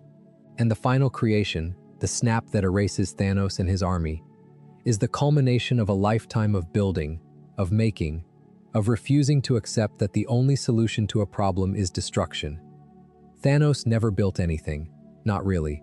He built an army, but armies are instruments of destruction, not creation. He built the Infinity Gauntlet, but only as a vehicle for the snap, and the snap was an act of annihilation. Even the garden, the peaceful retirement he constructed after the snap, was built on a foundation of trillions of deaths. It was not a garden. It was a graveyard with crops planted on top of it. And Thanos' story ends not with a dramatic final moment, but with a quiet dissolution. He simply ceases to exist. The being who reshaped the universe, who held infinite power, who believed with every fiber of his being that he was doing the right thing, is erased by the same mechanism he used to erase half of all life. The snap, his method, turned against him by a man in a metal suit who was willing to die to stop him.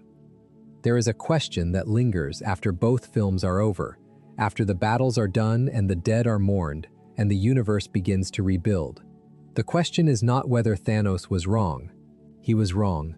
The films are unambiguous about this.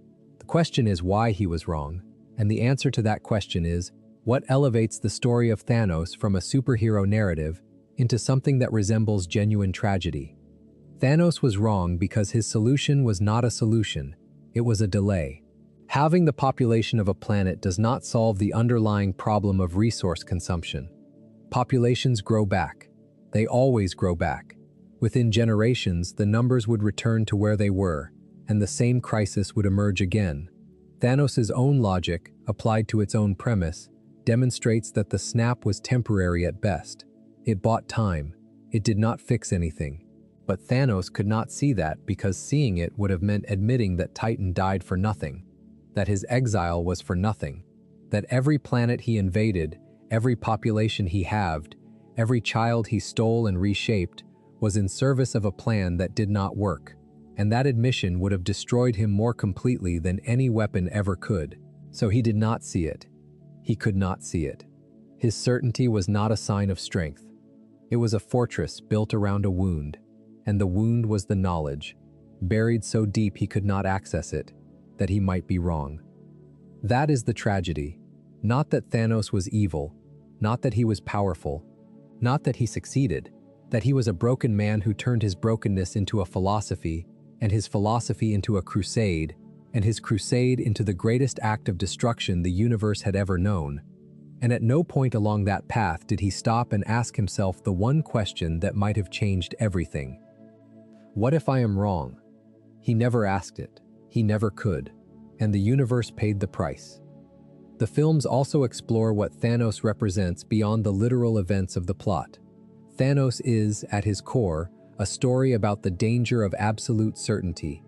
He is what happens when a person becomes so convinced of their own rightness that they lose the ability to see other perspectives, other solutions, other possibilities. He is what happens when intelligence becomes divorced from empathy, when the ability to understand a problem becomes confused with the right to impose a solution. Every great villain in fiction represents something. Thanos represents the person who is smart enough to identify a real problem and arrogant enough to believe that only their solution matters. He is the technocrat who becomes a tyrant, the prophet who becomes a dictator, the man who sees the suffering of the world and decides that the answer is not to reduce suffering but to reduce the world. And the films make clear, through the accumulated weight of every scene and every sacrifice and every dissolving body, that the answer to suffering is never elimination. It is connection. It is the support group Steve runs. It is the family Tony builds. It is the reconciliation between Nebula and Gamora. It is the moment Peter Parker clings to Tony Stark because he is afraid to die. The answer to the universe's pain is not to have the universe. It is to hold on to each other. That is what Thanos could never understand. That is what broke him, not the loss of Titan, the inability to see any response to loss except control. The story of Thanos is the story of the Marvel Cinematic Universe's first great villain, not its first antagonist, not its first threat. Its first fully realized, deeply understood, genuinely tragic villain, a being who commanded infinite power and used it in the service of a broken idea, a father who loved his daughter and threw her off a cliff, a survivor who watched his world die and decided that the only response was to make sure everything else died too. A man who sat in a garden and watched the sunrise and believed, with every fiber of his being, that he had saved the universe. He was wrong. The universe told him so. The Avengers told him so. His own daughter told him so.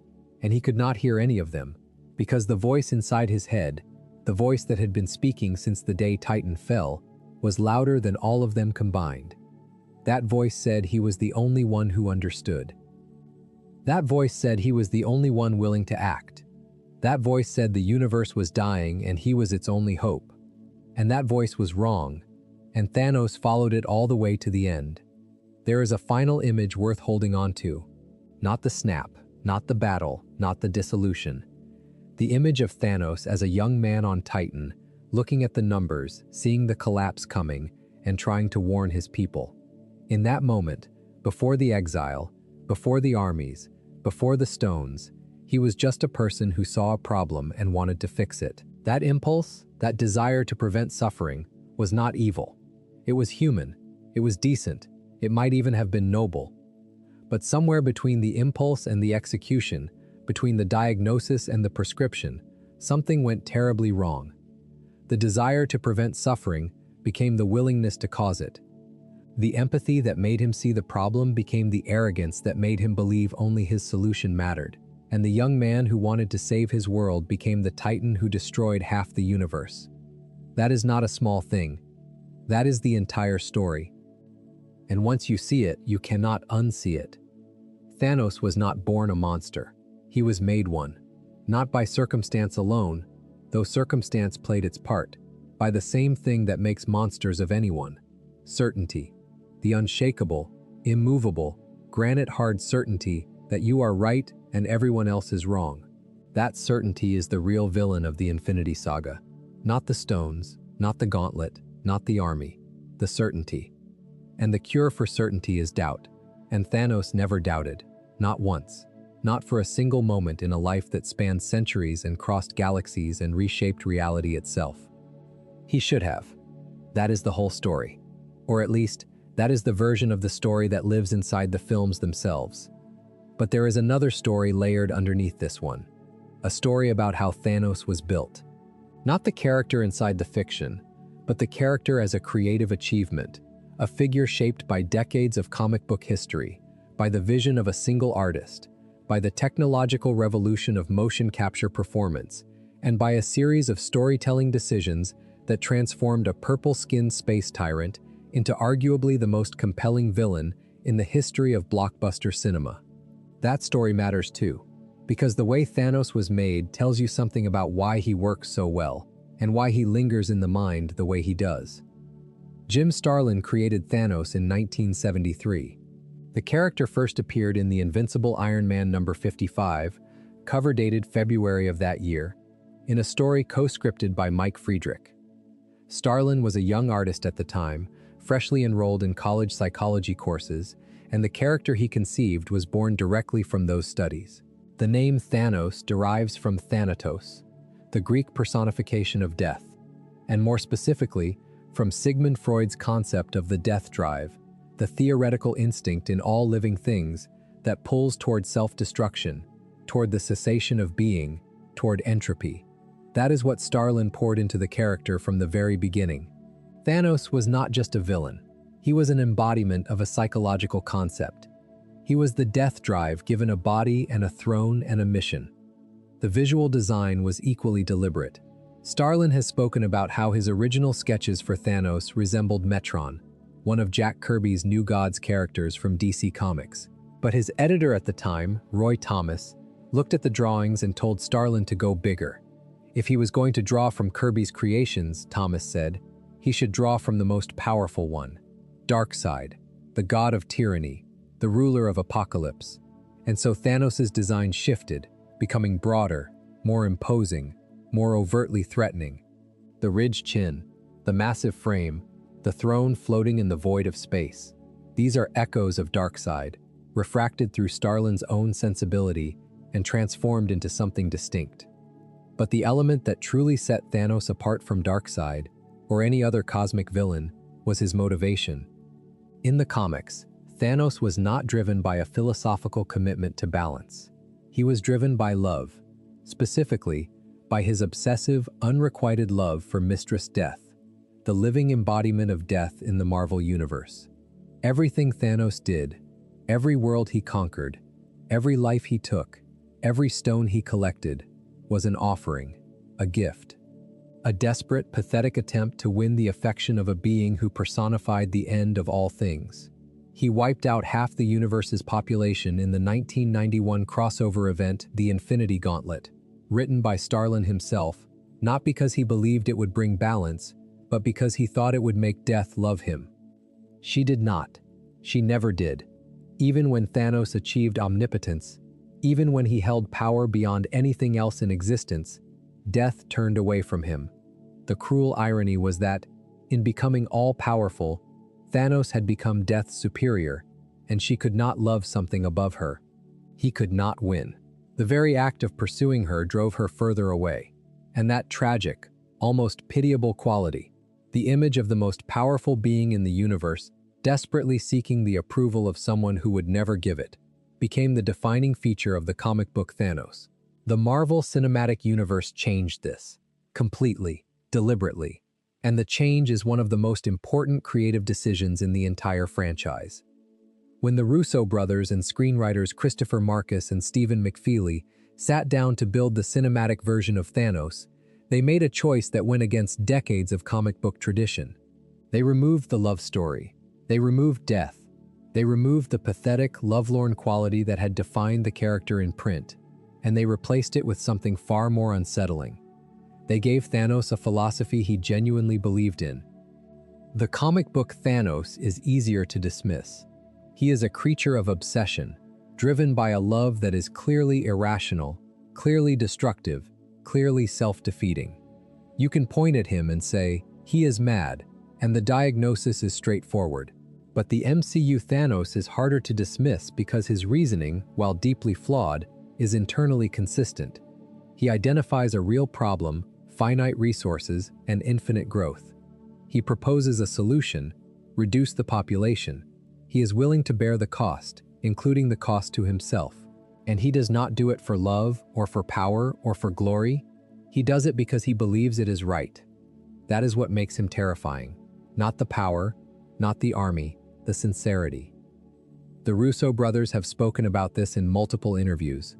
Joe Russo described the creative breakthrough as the moment they began thinking of Thanos not as the villain of the story, but as its protagonist. Anthony Russo explained that because Infinity War brought together multiple groups of heroes who had never interacted before, Thanos was the only character who connected all of them. He was the common thread, and so the film naturally oriented itself around his perspective, his journey, his emotional arc. The Avengers became the obstacles. Thanos became the hero of his own story. This was not a new idea in fiction, but it was a radical choice for a blockbuster franchise film of that scale. Studios do not typically spend that kind of money on stories where the villain wins. Studios do not typically build marketing campaigns around characters who commit genocide. But Marvel Studios trusted the storytelling, and the storytelling worked because of one crucial element: Josh Brolin's performance. When discussing computer-generated characters, there is a tendency to credit the technology rather than the actor. Thanos looks incredible.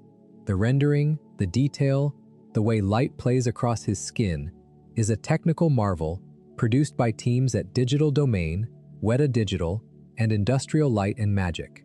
But the performance underneath all of that rendering is Brolin's, captured frame by frame, expression by expression, through a process that was more intimate and more physically demanding than most people realize. Brolin wore a motion capture suit on set. Helmet-mounted cameras recorded his facial expressions in high definition. His body movements were tracked by sensors. A backpack with a pole extending above his head gave the other actors an eyeline, a physical reminder of just how large Thanos was supposed to be. And Brolin performed the scenes live, on set, with the other actors. He was there when he grabbed Loki by the throat. He was there when he sat across from Gamora on the ship. He was there when he stood on Vormir and wept. The technology then translated his performance onto the digital model of Thanos, using a system called Masquerade, developed by Digital Domain, that employed machine learning to interpret Brolin's expressions and map them onto a face that was not human, but needed to feel human. Animators refined the result by hand, but the foundation, the emotional truth of every scene, was Brolin's.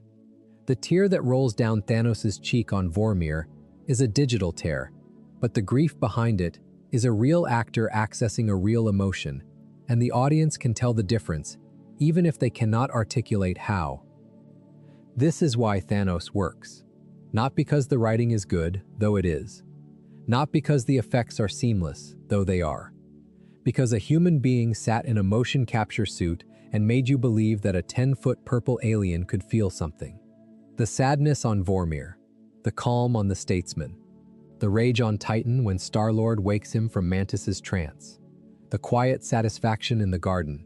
Each of these is a performance choice, and each one is exactly right, and together they create a character who feels more alive, more psychologically real, than many characters played by actors whose actual faces are on screen.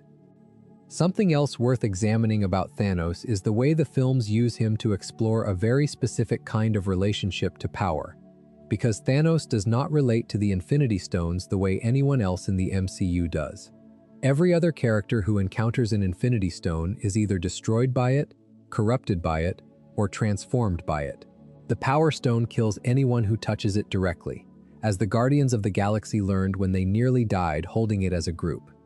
The Mind Stone created Ultron, a being of pure destructive intelligence. The Space Stone drove Red Skull to the edge of the universe and cursed him to wander forever.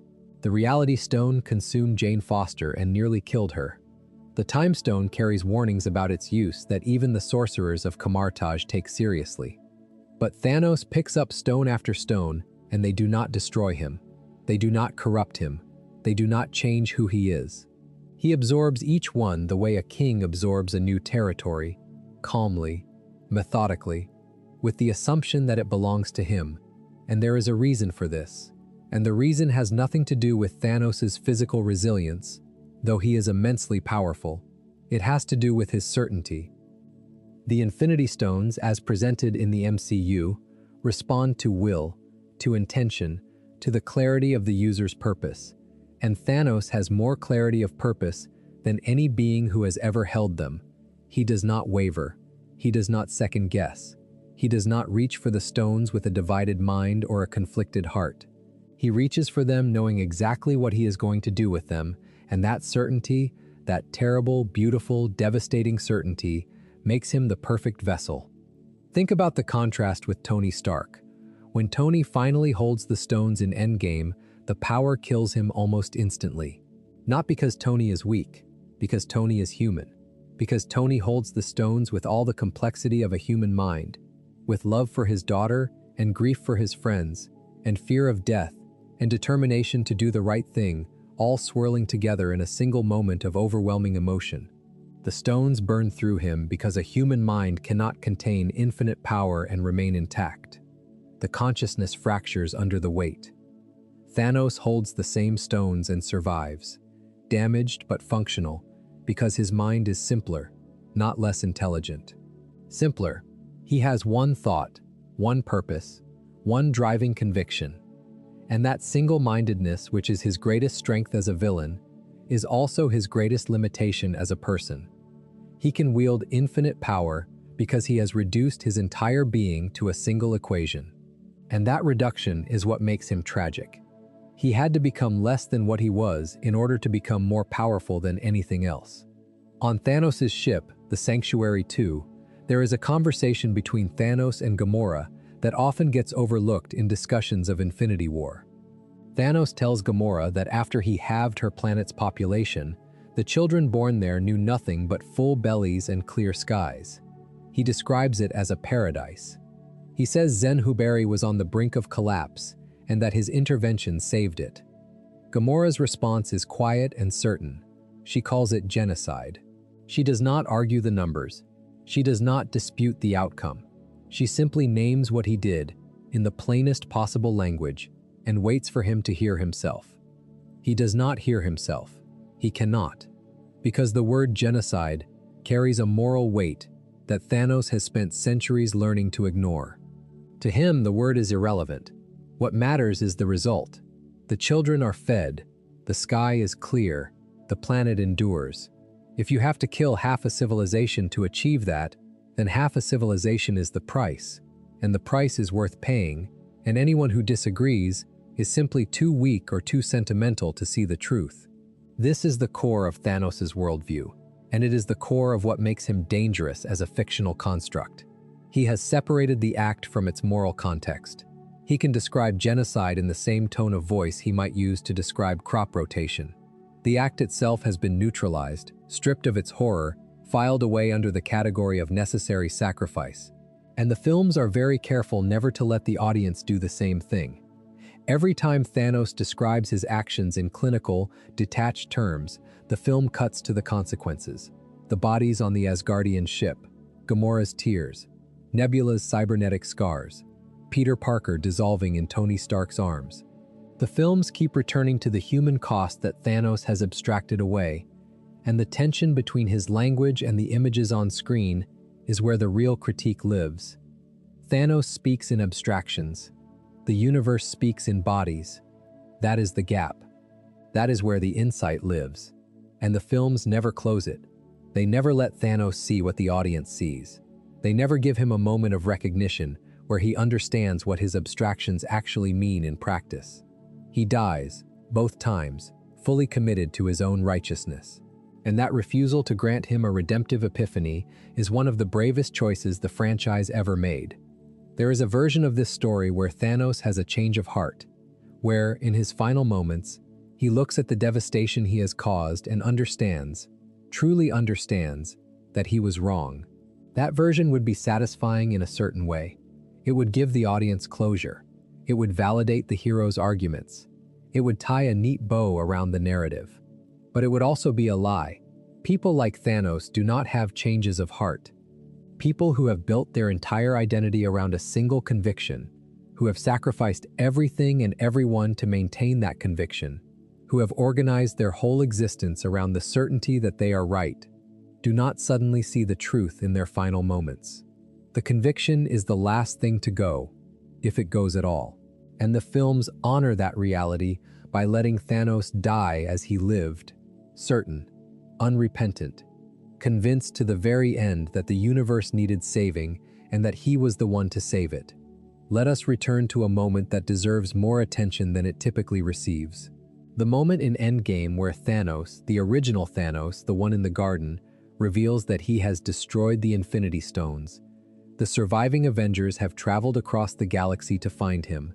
They have Captain Marvel, perhaps the most powerful hero in the MCU, leading the assault.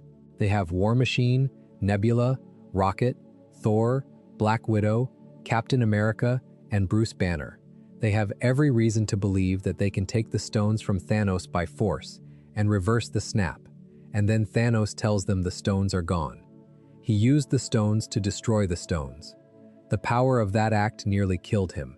His arm is charred. His body is weakened. The gauntlet is a fused ruin on his hand. But he did it.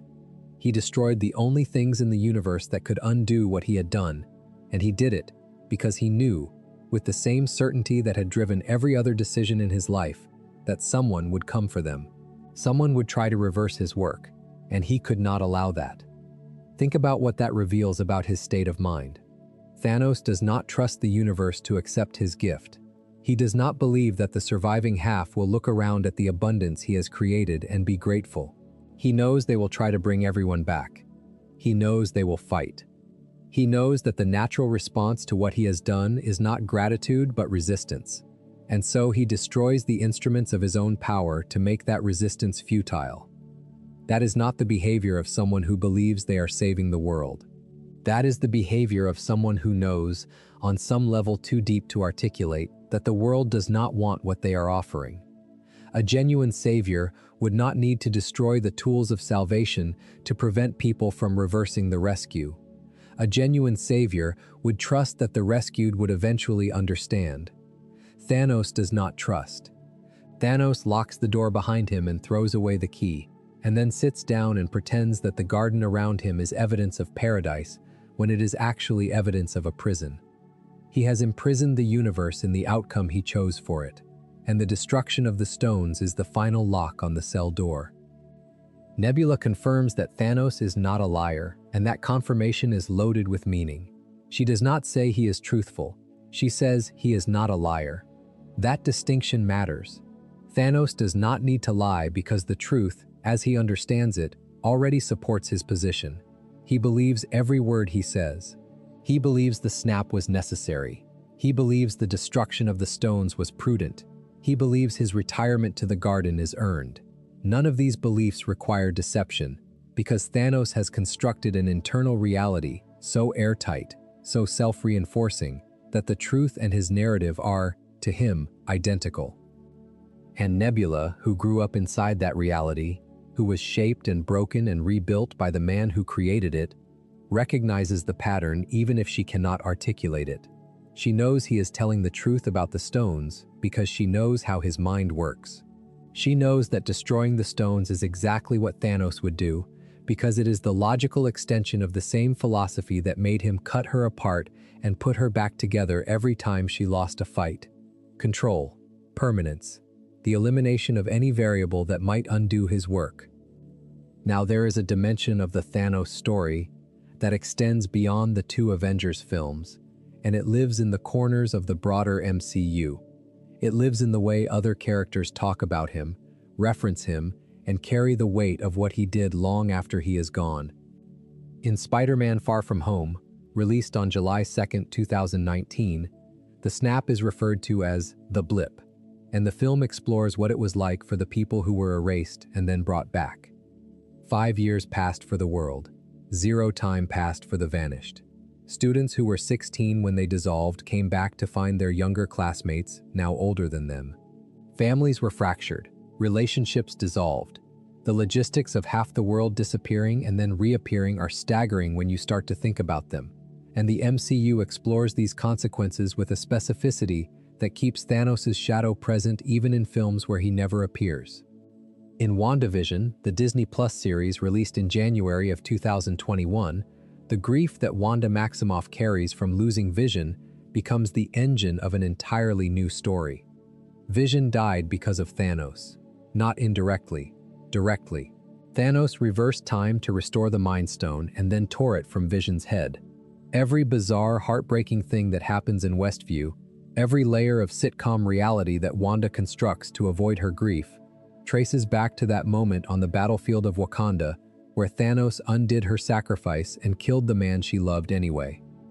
In The Falcon and the Winter Soldier, released in March of 2021, the geopolitical consequences of the blip drive the entire plot. The Flag Smashers are a group who believe that the world was better during the 5 years when half the population was gone, because borders opened, resources were shared, and people cooperated in ways they never had before. When the vanished returned, the old systems reasserted themselves, and the people who had been helped during the blip were pushed aside. The Flag Smashers are, in a deeply uncomfortable way, making an argument that echoes Thanos' own logic. Fewer people meant more resources, more cooperation, more equity. The fact that this argument exists within the MCU, that characters can look at the aftermath of universal genocide and find evidence that some things improved, is a testament to how seriously the franchise takes the philosophical implications of what Thanos did. He is dead. He has been dead since the first act of Endgame, and the world is still arguing about whether he had a point. He did not.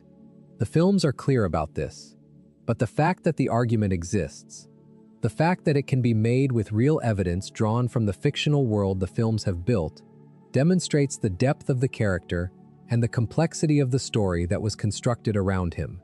There is also the question of Thanos' legacy within his own family.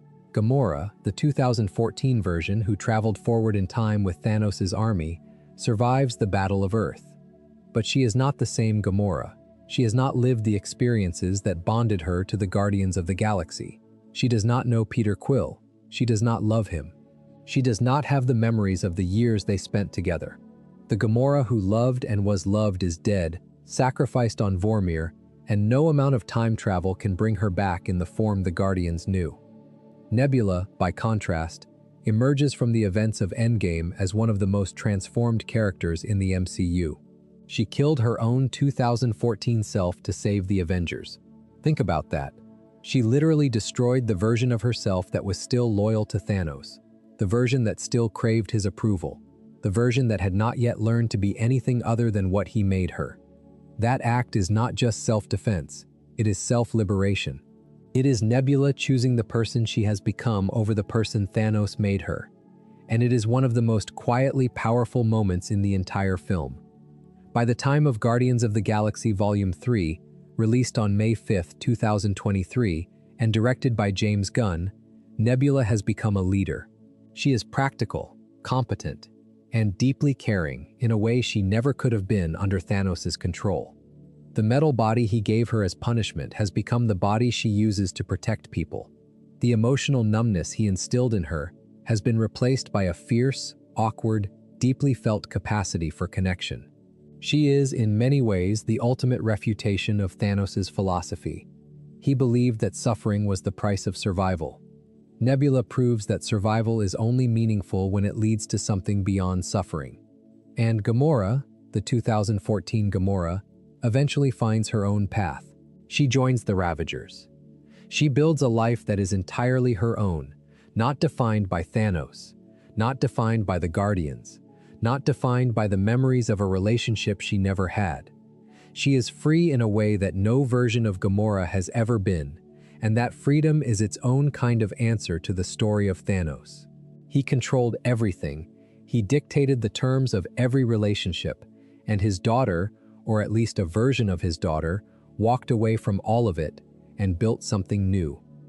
The children Thanos raised to be weapons became people who proved that his entire worldview was wrong. That is not a small thing. That is the quiet, persistent rebellion that outlasts every army and every gauntlet and every snap. A thread runs through the entire Infinity Saga, the 23 films from Iron Man in 2008 to Avengers Endgame in 2019, and that thread is the relationship between power and sacrifice. Every hero in the MCU learns, eventually, that power without sacrifice is meaningless. Tony Stark learns it when he carries the nuclear missile through the portal in the Avengers. Steve Rogers learns it when he crashes the plane into the Arctic in the first Avenger. Thor learns it when he offers his life to save his friends in his first film. Power matters only insofar as it enables sacrifice. The hero's journey in the MCU is the journey toward understanding what you are willing to give up. Thanos inverts this equation. He acquires power through sacrifice. But the sacrifices are not his own. They belong to others. The people of Zen-Huberi, the population of every world he visited, the Nova Corps, the Asgardians, Gamora, even Nebula's body, piece by piece. Thanos sacrifices others in the pursuit of power, and then uses that power to impose his will on a universe that did not ask for his intervention. The one true sacrifice Thanos makes, the sacrifice of Gamora on Vormir, is the exception that proves the rule. It costs him something real, something he cannot replace.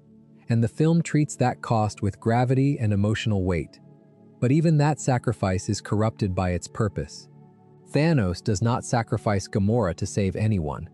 He sacrifices her to acquire the Soul Stone, which he needs to complete his gauntlet, which he needs to snap his fingers, which he needs to kill half the universe. The sacrifice is in service of destruction, not creation. In service of control, not liberation. In service of his vision, not anyone else's well-being. Compare that to Tony Stark's sacrifice in Endgame. Tony snaps his fingers knowing it will kill him. He does it to save everyone, not half, everyone. His daughter, his wife, his friends, Peter Parker, complete strangers on planets he has never visited. He gives his life so that the universe can continue, messy and imperfect and overpopulated and beautiful in all the ways Thanos refused to see. The contrast is total. Both men snap their fingers. Both men pay a price. But Tony's snap is an act of love, and Thanos' snap is an act of control. Tony's snap is a gift. Thanos' snap is an imposition. Tony dies surrounded by the people he saved. Thanos dies watching his army dissolve. And the difference between those two deaths is the difference between a hero and a villain, and the difference between a sacrifice and an act of violence dressed up as sacrifice. There is one more thing to say about Thanos, and it requires going back to the beginning. Not the beginning of the films, the beginning of the character. Back to Jim Starlin, sitting in a college psychology class, thinking about the death drive, thinking about the pull toward entropy and dissolution that Freud believed existed in every living thing. Thanos, in his original conception, was not a character who wanted to kill half the universe. He was a character who was in love with death itself. He was drawn to endings, to finality, to the cessation of being. And while the MCU removed the literal personification of death from his story, they did not remove the underlying impulse. The MCU's Thanos is still drawn to endings. He just rationalizes it differently. Consider what happens after the snap. Thanos does not build. He does not create. He does not use the infinite power of the gauntlet to solve the resource problem he identified. He could have doubled the resources. He could have created new worlds.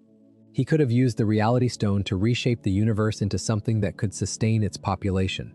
The gauntlet gave him the power to do literally anything, and he chose to kill. He chose subtraction over addition. He chose death over life. And then he destroyed the stones so that no one could choose differently. That is the death drive. That is Thanatos. Not a love of a specific death, but a gravitational pull toward destruction that disguises itself as reason, as philosophy, as necessity. Thanos does not want to fix the universe. He wants to diminish it. He wants to make it smaller, quieter, more manageable. And the difference between fixing and diminishing is the difference between a creator and a destroyer. And Thanos, for all his talk of salvation, was always a destroyer. Starlin understood this in 1973. The MCU's writers understood it in 2018. And the fact that both versions of the character, separated by nearly half a century of storytelling, arrive at the same essential truth, that Thanos is a being who loves endings, is a testament to the power of the original creation and the skill with which it was translated to the screen. Let us talk about the moment that many viewers remember as the single most powerful scene in Avengers Infinity War, and it is not the snap. It is not Vormir. It is the conversation between Thanos and Doctor Strange on the ruins of Titan. The battle has paused.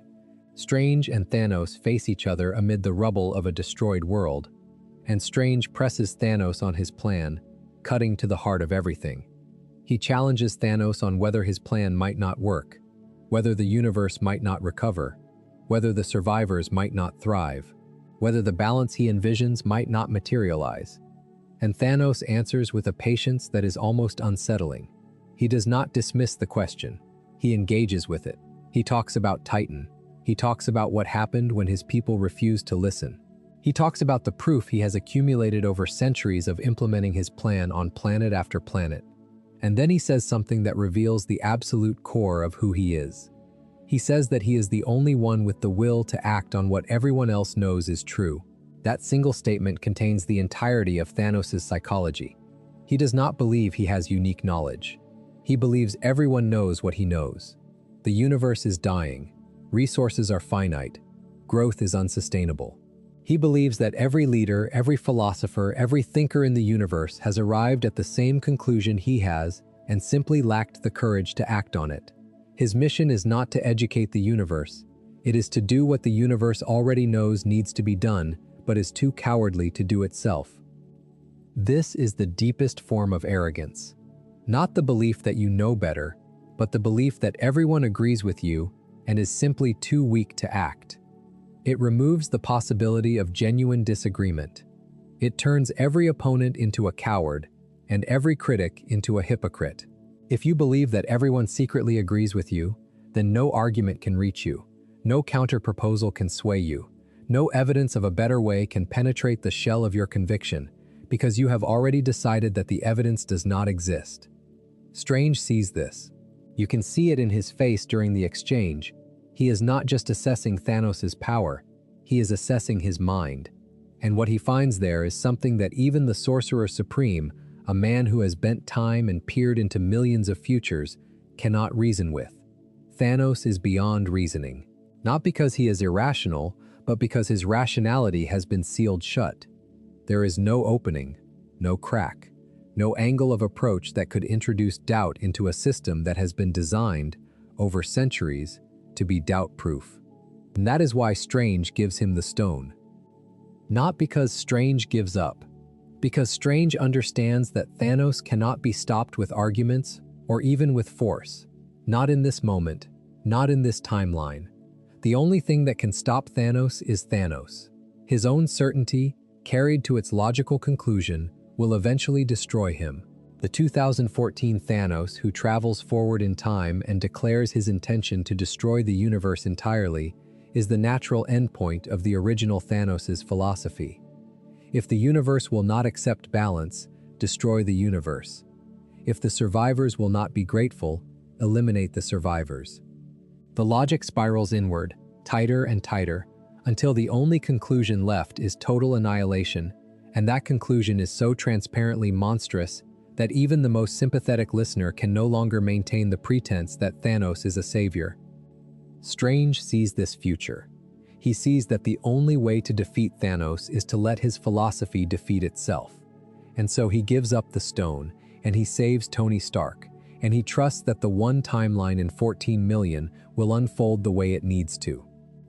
That level of faith, the faith to surrender power in service of a future you can see but cannot control, is the exact opposite of everything Thanos represents. Thanos hoards power. Strange releases it. Thanos demands certainty. Strange embraces uncertainty. Thanos kills to preserve his vision. Strange lets himself die to preserve his trust in the people around him. They are mirrors, opposites. And the exchange on Titan, the quiet confrontation between two brilliant minds on the ruins of a dead world, is the intellectual heart of the entire Infinity Saga. The film also gives us a glimpse of what the snap looks like from the inside. The scene inside the Soul Stone where young Gamora asks Thanos what it cost. But the audience experiences the snap's reality most directly through the dissolution sequence. The people who dissolve do not die instantly. They feel it coming. Mantis says something is happening. Drax turns to look at his own hands. Star-Lord has a moment of confused recognition, and Peter Parker, because his spider sense gives him advance warning, feels it before it begins. He knows he is about to cease to exist. He has time to be afraid. He has time to cling to the closest thing he has to a father and beg not to go. That is what Thanos calls mercy. That is what he calls a kindness.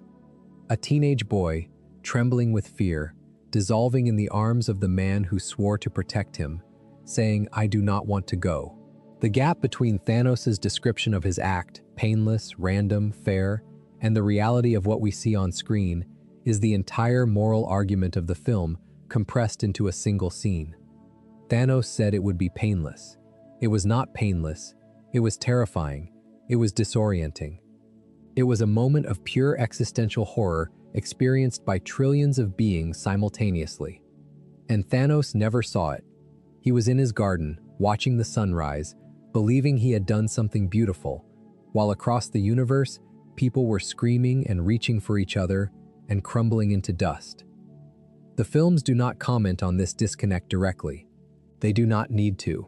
The images speak for themselves, and the fact that the films trust the audience to hold both realities simultaneously, Thanos' serene satisfaction and Peter Parker's desperate plea, without needing a character to explicitly state the contradiction, is a mark of storytelling confidence that few blockbusters have ever achieved. Let us talk about one more relationship that defines Thanos, and it is the one he has with Thor. Because across two films, Thanos and Thor develop a connection that is built not on familial bonds or shared history, but on mutual recognition. They see each other clearly, and what they see is a mirror they do not want to look into. Thor and Thanos are both survivors of destroyed worlds. Both carry the weight of civilizations that fell because of choices made or not made. Both have defined themselves by their response to loss, and both have spent years preparing for a confrontation that they know, on some fundamental level, is inevitable. The first time they truly face each other is on The Statesman, in the opening of Infinity War. Thor is helpless, pinned, forced to watch Thanos take the Tesseract, kill his brother, and leave the last of his people dead or dying. Thanos does not gloat over Thor. He does not taunt him. He barely acknowledges him, and that indifference is devastating. Thor is the king of Asgard, the god of thunder, one of the most powerful beings in the universe, and Thanos treats him as an afterthought. When they meet again on the battlefield of Wakanda, the dynamic has shifted. Thor arrives with Stormbreaker, blazing with lightning, cutting through the Outrider army like a force of nature. He is rage personified. He has spent the entire film preparing for this moment, forging a weapon capable of killing Thanos, traveling to Nidavellir, enduring the full force of a dying star to temper the metal. And when he throws Stormbreaker at Thanos, the axe flies through the full power of the Infinity Gauntlet and buries itself in Thanos' chest. It should have been enough. By every measure of power and will and determination, it should have been enough. Thor did everything right. He built the weapon. He found his enemy. He struck with everything he had. And it was not enough, because he aimed for the chest instead of the head, and Thanos, with the axe embedded in his sternum, still had the strength to raise his hand and snap his fingers. You should have gone for the head. Those 6 words break Thor. Not physically, psychologically, because they confirm his worst fear, the fear he has carried since his father died, since Hela destroyed Mjolnir, since Asgard burned, the fear that he is not enough, that when the moment comes, when everything depends on him, he will fall short. He had the weapon, he had the strength, he had the clear shot, and he missed. Not the target, the spot. He aimed for vengeance instead of victory, for pain instead of death, and the universe paid for it. In Endgame, Thor carries that failure like a physical weight. He gains weight. He drinks. He hides. He refuses to engage with the mission until his friends drag him out of his house. And when he finally confronts Thanos again, in the garden, he kills him with a single stroke to the neck. He goes for the head, and it changes nothing. That is the cruelest lesson Thanos teaches Thor. Even doing the right thing, even correcting the mistake, does not fix what happened. The head comes off and the stones are still gone, and the dead are still dead. Thor's arc across Endgame is the arc of a man learning that perfection is not possible, that failure is not the end, that the measure of a hero is not whether they get it right the first time, but whether they keep going when they get it wrong. During the time heist, Thor returns to Asgard in 2013 and encounters his mother, Frigga, alive and well, years before the Dark Elves would kill her. And Frigga, who always understood her sons better than anyone, takes one look at Thor and sees the wreckage inside him. She does not ask what happened. She does not demand an explanation for his appearance or his grief. She tells him that the measure of a person, the measure of a hero, is not how they succeed, but how they handle failure. She tells him that everyone fails at who they are supposed to be, and that the point is to become who you are. That advice is the direct antithesis of everything Thanos represents. Thanos never failed at who he was supposed to be, because he decided who he was supposed to be on the day Titan fell and never reconsidered. He defined himself once, and then enforced that definition across centuries and galaxies. He never allowed himself the vulnerability of reconsidering. He never permitted himself the growth that comes from admitting you were wrong. He crystallized. He hardened. He became a monument to his own conviction, and monuments do not change. They do not grow. They do not learn. They stand where they are planted until something knocks them down. Thor learns to change. Thanos never does. And the difference between them is the difference between a living being and a statue. Thor is messy and broken and drunk and uncertain and afraid, and all of those things make him human in a way that Thanos never was. Because humanity is not certainty. Humanity is the willingness to be uncertain. Humanity is the courage to stand up without knowing if standing up will make a difference. Humanity is Peter Parker saying he does not want to go, and Wanda Maximoff destroying the thing she loves, and Steve Rogers tightening a broken shield. Thanos had none of that. He had power. He had certainty. He had an army and a gauntlet, and a philosophy that fit the universe into an equation. But he never had the one thing that would have saved him and everyone else. He never had doubt, and without doubt, there is no growth. Without growth, there is no change. Without change, there is only the endlessly repeating loop of the same conviction applied to ever larger scales, until the conviction consumes everything, including the person who holds it. That is what happened to Thanos. His conviction consumed him. It consumed Titan. It consumed Gamora. It consumed half the universe. And in the end, it consumed itself, dissolving on a battlefield into the same dust he had made of trillions of lives. The conviction was the fire, and fire, left unchecked, burns everything, including the one who lit it. Thanos, ironically, never had to learn that lesson. He never got it wrong, from his own perspective. He succeeded at everything he set out to do. He collected the stones. He snapped his fingers. He retired to his garden. And he died having accomplished his mission. The tragedy is not that he failed, it is that he succeeded, and his success was a catastrophe, and he never understood that, because understanding would have required the one thing his character was incapable of producing: doubt. A pattern runs through the way the MCU builds its villains, and Thanos sits at the apex of that pattern. The best MCU villains are distorted reflections of their corresponding heroes. Obadiah Stane is Tony Stark without the conscience. Killmonger is T'Challa without the privilege. Vulture is Peter Parker without the support system. Hela is Thor without the compassion. And Thanos is the Avengers without the humility. The Avengers as a team are defined by their willingness to be wrong, to argue with each other, to disagree, to fracture and reform and change their minds. They are messy. They are imperfect. They spend as much time fighting each other as they do fighting villains. And that messiness, that imperfection, that willingness to exist in a state of perpetual disagreement is their greatest strength. Because disagreement is the mechanism by which bad ideas get challenged. Because argument is the process by which certainty gets tested. Because the team that argues is the team that adapts. And the team that adapts is the team that survives. Thanos does not argue. Thanos does not adapt. Thanos arrives at a conclusion, and he pursues it across centuries without ever questioning whether the conclusion might be wrong. And when the universe tells him he is wrong, he does not listen. He doubles down. He escalates. He moves from having the universe to destroying it entirely. Because the alternative, admitting that he might be wrong, would mean that everything he has done, every planet he has invaded, every child he has stolen, every life he has taken, was not mercy but murder, and that admission would destroy him more completely than any weapon ever could. So he does not admit it. He holds on to his certainty the way a drowning man holds on to a rope, with desperate, white-knuckled intensity, because the rope is the only thing between him and the void. And the void, for Thanos, is not death, it is insignificance. It is the possibility that he is not the savior of the universe, but simply a murderer with a philosophy.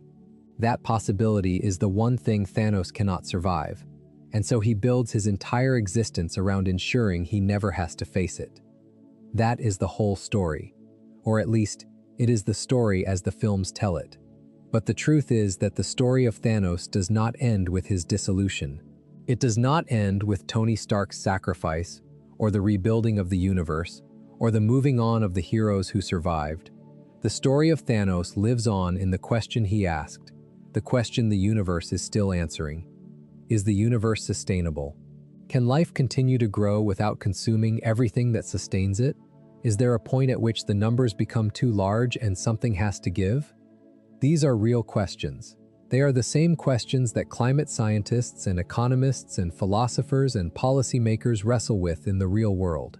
And Thanos' power as a character comes in part from the fact that he is asking them. He is wrong about the answer. He is catastrophically, irredeemably wrong about the method. But the question itself has weight. The question itself has teeth. And the film's refusal to dismiss the question, their willingness to let Thanos articulate it clearly and compellingly before showing, through the accumulated weight of human suffering, why his answer is monstrous, is what gives the Infinity Saga its lasting power. The answer to Thanos' question is not ignore the problem. The answer is not pretend the numbers do not matter. The answer is that the solution to a shared challenge must be a shared decision, not an imposed edict. The answer is that the right to decide who lives and who dies does not belong to any single being, no matter how intelligent, no matter how powerful, no matter how certain. The answer is democracy and dialogue, and the messy, imperfect, agonizingly slow process of people working together to solve problems that affect everyone. Thanos bypassed that process. He decided that the universe was too slow, too divided, too weak to save itself. And in bypassing the process, he became the very thing he claimed to oppose, not a solution, a catastrophe. If you have made it this far, thank you. Thank you for settling in, for staying with this, for letting the story of the Mad Titan wash over you as you rest. This is what Quiet Marvel is about.